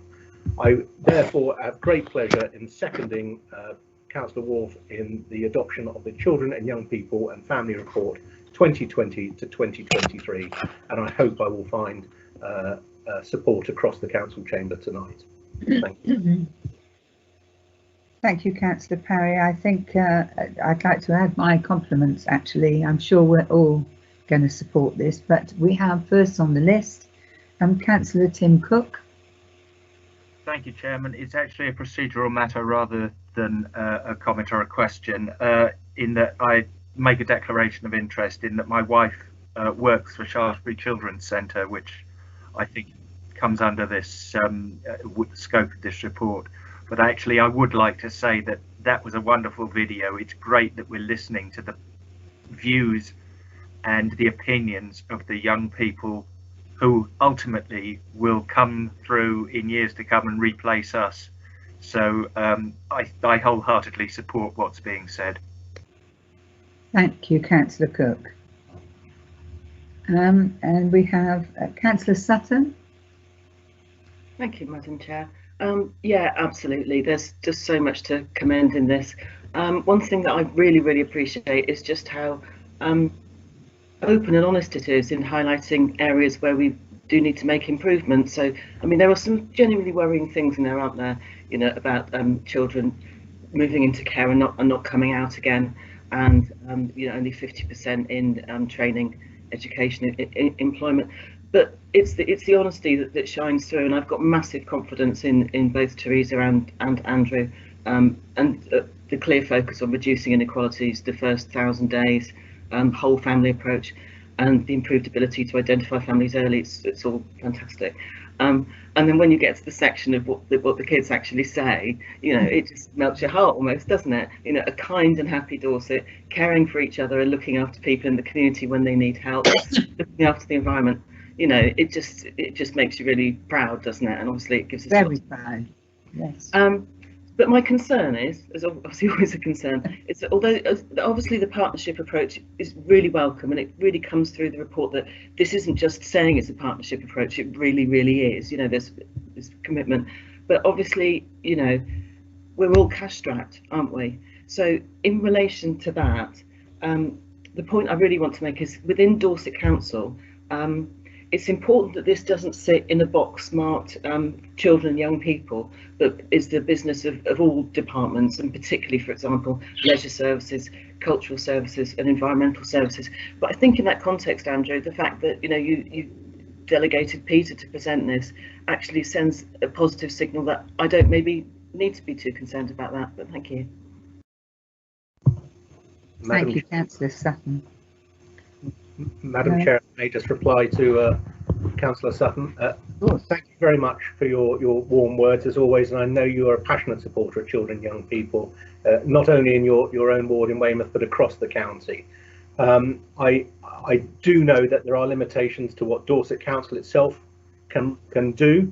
We are a part of our children's lives, and we therefore have to build meaningful and respectful relationships outside of Dorset Council with our key stakeholders. And that will involve, of course, co-production of some of the work we have going forward. It does seem to be a successful formula. Thank you very much. Next we have Les Fry, Councillor Les Fry. Thank you, Chair. Les Fry, Dorchester West. I fully support this and welcome this plan and thank all those who have worked on it. It's clearly good work. Under the priority of young and thriving, starting on page 96, Dorset Council aims to set up our young people for success in adulthood.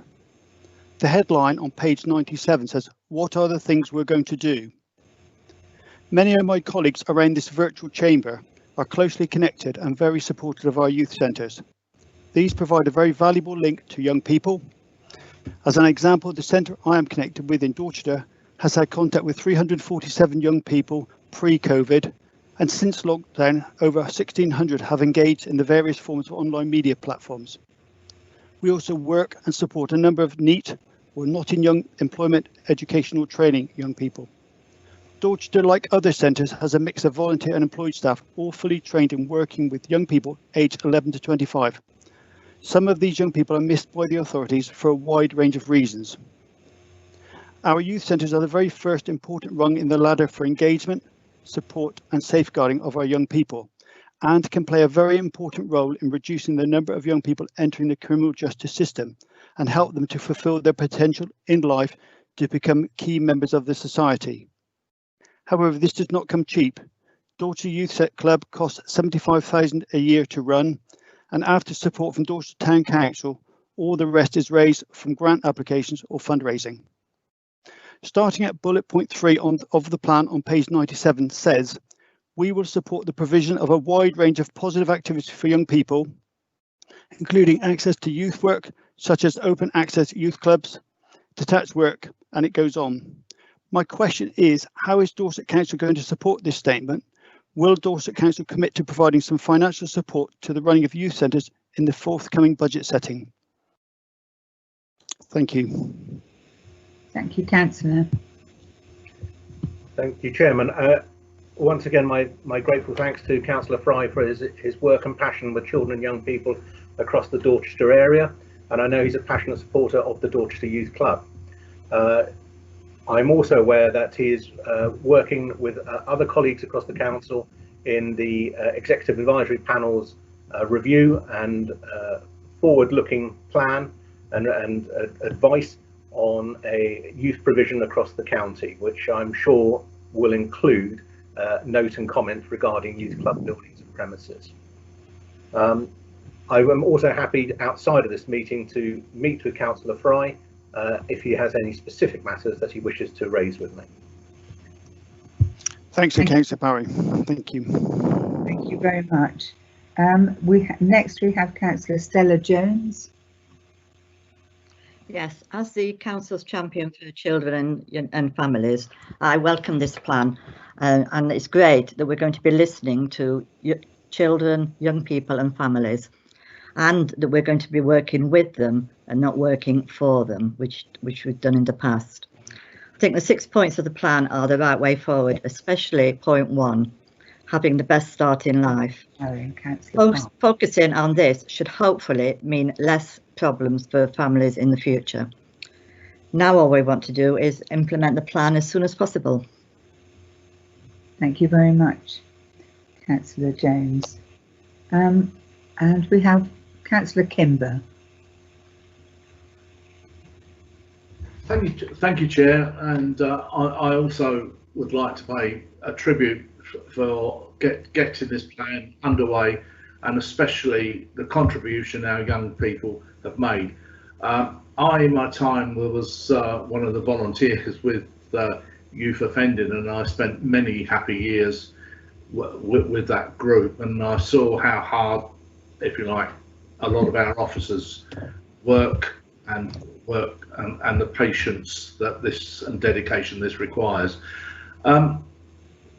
Rather like Councillor Fry, I used to be chair of the Royal Manor Youth Club on Portland, and this wonderful youth club is still there on that site.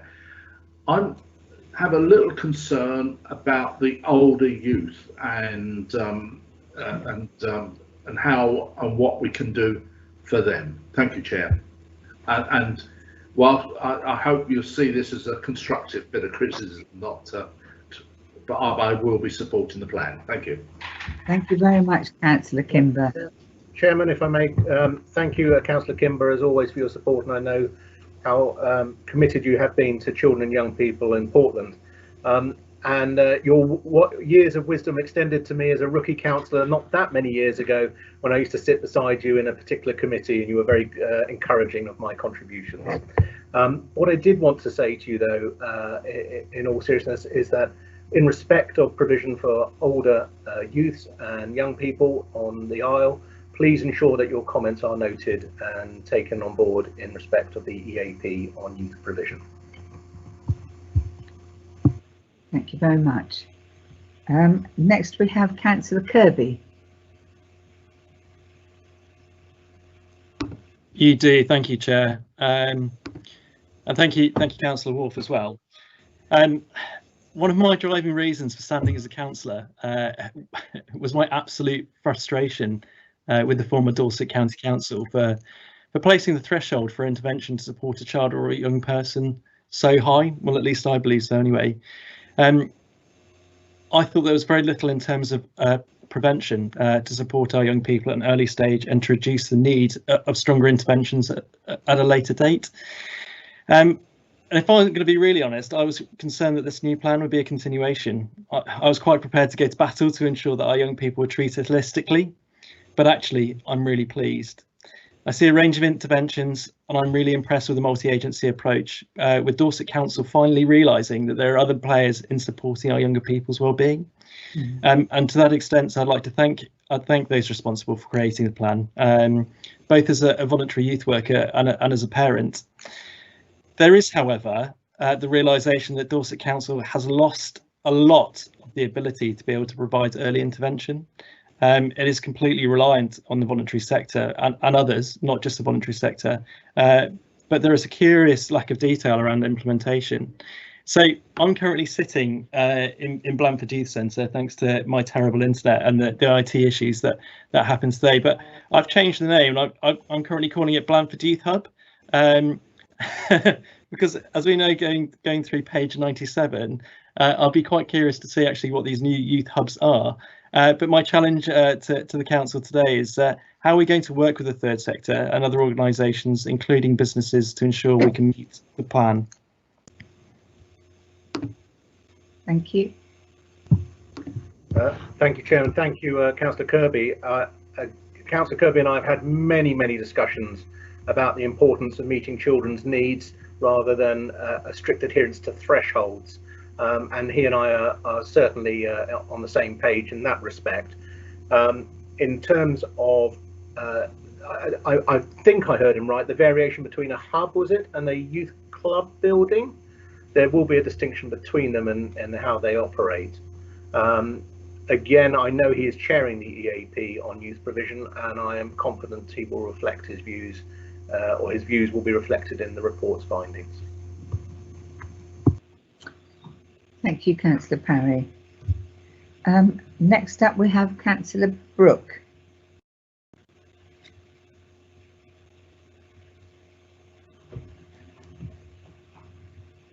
Thank you. Thank you. Sorry, it was taking a while to unmute. Yes. Without wishing to go back too many years, I was involved very heavily in 1988 and 89 when the Children's Act first came in multi-agency setups, and then sorry, that was the and then the other act came in 2004. And although that was in a different part of the country, I now find myself sitting in meetings where I'm hearing the same things that I heard then. And that has worried me for a few years. I have to say, having read this report and taking in mind the fact that we are a new council, a new authority, and we're looking at things very differently, I've got a lot more confidence that we will actually be able to deliver finally what was planned those many years ago. I'm not actually totally sold on the idea that youth clubs are the solution. I think they're part of a solution, but I think children and their needs have evolved and developed over that time. But I now have more confidence, and I would just like to say thank you as well to the people that have put this report together.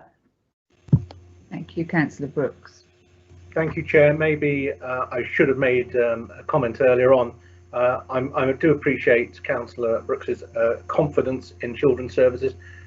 Huge strides have been made in Dorset Children's Services in recent times, and of course this is part of the move to a locality model to meet need as locally as we can possibly deliver it. And I hope that very soon we will be seeing the feedback of evidence that will support that move and investment. Thank you. Next we have Councillor Knox. Yes, thank you very much, Chairman. I absolutely endorse this approach, but I just want to point out I'm wearing another hat with the fire service, in that yes, of course, there are all sorts of partners who can help to develop and secure the enhancement of the service that is, and the procedure and the policies that are going forward. But just to remind members, we're now beginning to mix duties that we have as a statutory authority and some other services which are non. And I've heard a lot tonight on this paper about those services which are non-statutory. We are going to have a really difficult position to take on budgets, and it seems to me that we need to discuss and ensure that actually we appreciate some of our non-statutory finance services throughout our council are part of the solution, which Andrew and the children's services and the services from adult services, that bit between 16 to 25, will need to secure all that youth delivery. So there's a really difficult decision to be made, and a discussion to be had. And Andrew, I'm sure you're going to find the place to have that discussion, but it is going to be a very tricky one, because I see that some non-statutory services will need to be delivered by us for this to be delivered. And I'm sure you've thought about it, and the fire service, as far as it can, will be there, but I'd like to just raise that. No, it's not a question, it's just raising. Just be aware, prevention is absolutely core to what you are delivering in this plan. Thank you, Chair. If I may respond. Thank you, Councillor Knox, and I know you're passionate in your fire service duties, but I also know you share an equal passion in health and well-being, which I see as a critically important part for children's services to have as part of our ongoing plans, and your support and guidance through measures that will be required will be essential in our delivery. With respect to the statutory and the voluntary, and sometimes the conflicting priorities that we're faced with, you are quite right. I suspect they will come up from time to time, and I hope we will be able to have an open conversation with all stakeholders as and when they do, and arrive at a pragmatic and effective solution in all cases. Thank you both. I believe Councillor David Taylor would like to say something. Thanks, Valerie. Just worried about the fact that we're missing the needs of the 18-year-old children when they leave care, and the fact that they're not being comforted to go into their new world. And we've experienced it a lot of times with the fact that when the foster care panel, we select families and they're selected from 16 to 18. When they're 18, they just let go into society and they're not ready for it. And I just wonder what are we doing to protect them? Andrew, thank you. Yeah, thank you, Councillor Taylor, for your question. I hope you won't mind me saying that I know much of your passion for the area of care and care leaving is as a result of personal experience, and you've spoken very passionately about this in the past, and continue to be a wonderful advocate for our children and young people who are in the care system or are care leavers. In respect of the sort of arbitrary age of 18, it's a legal age, but we know from our own experiences as parents and as family members that actually your life doesn't immediately change on the day of your 18th birthday. You are still in many ways developing emotional developments, and that will carry on for many years after that.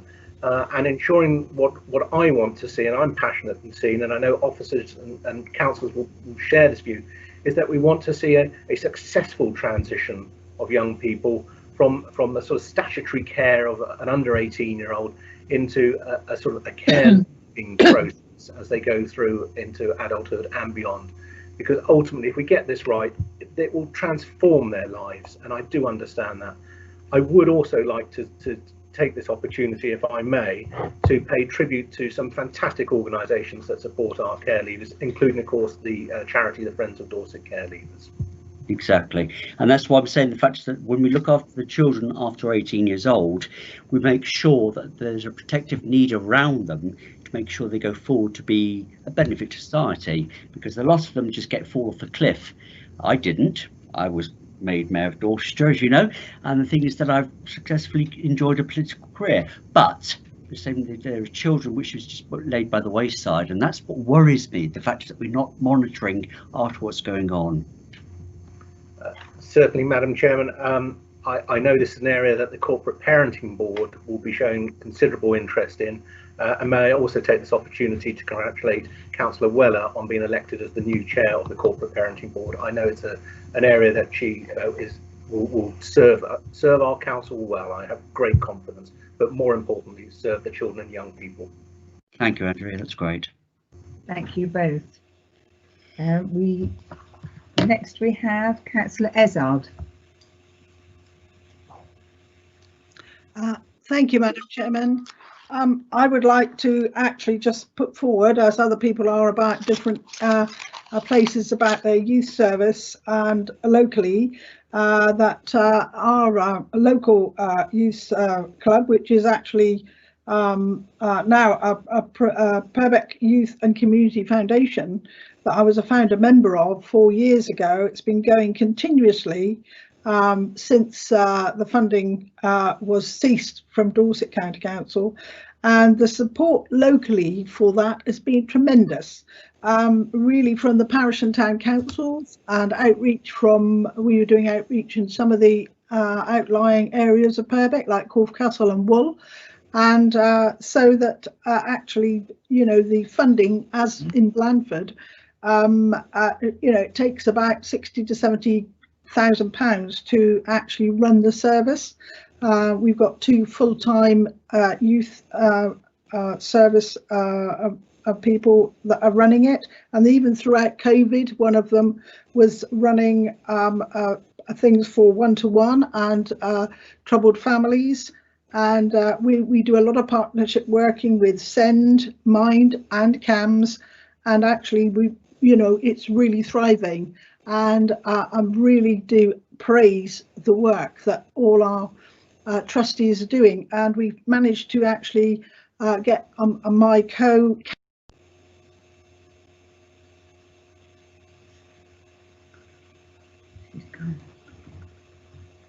Sorry, Councillor Weller, your microphone. Oh, Councillor Ezard.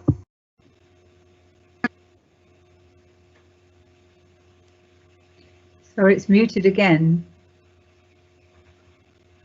Right, we've just got Ryan Holloway is just going to become a trustee on our board, and we're really looking forward to having him, his input and his interest.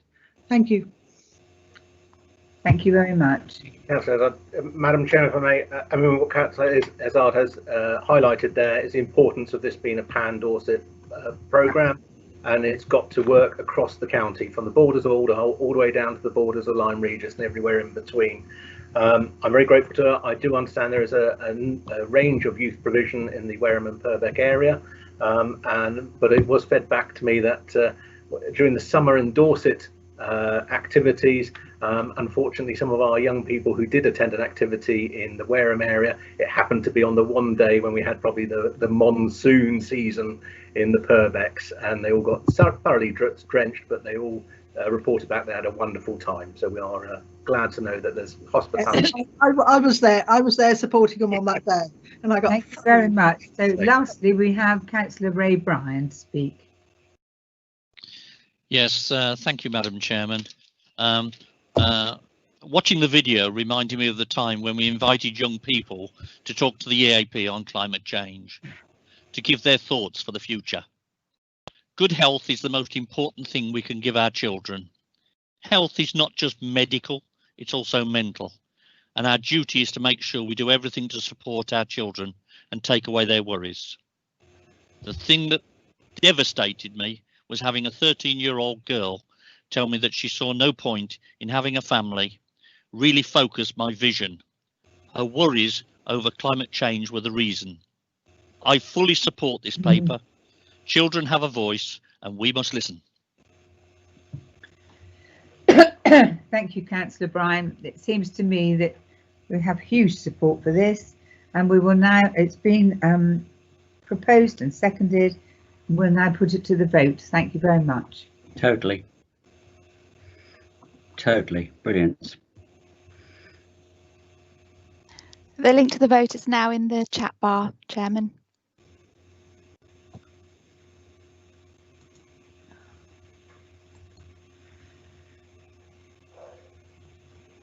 That is what happened. They start grandstand.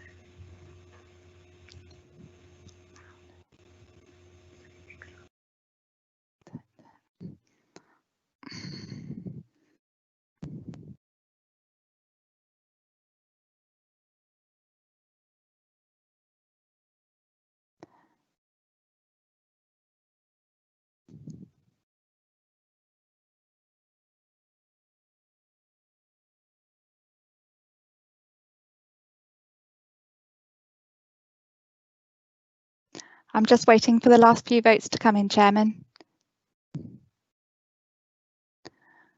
I think that's it. So the result of the vote is 75 votes in favour, no votes against and no abstentions.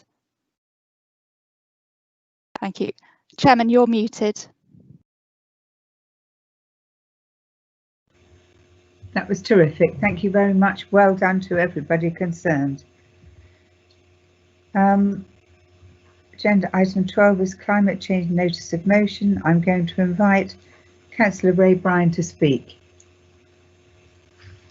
Thank you, Madam Chairman.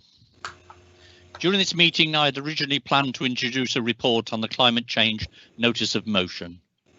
However, upon reflection and having received legal advice, we have decided that timing is inappropriate and this item should be deferred.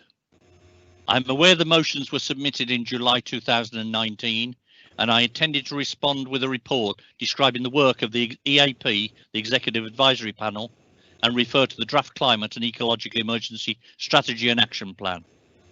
However, responding to the motions in this meeting would result in a debate and potentially a decision being made around the climate change strategy itself.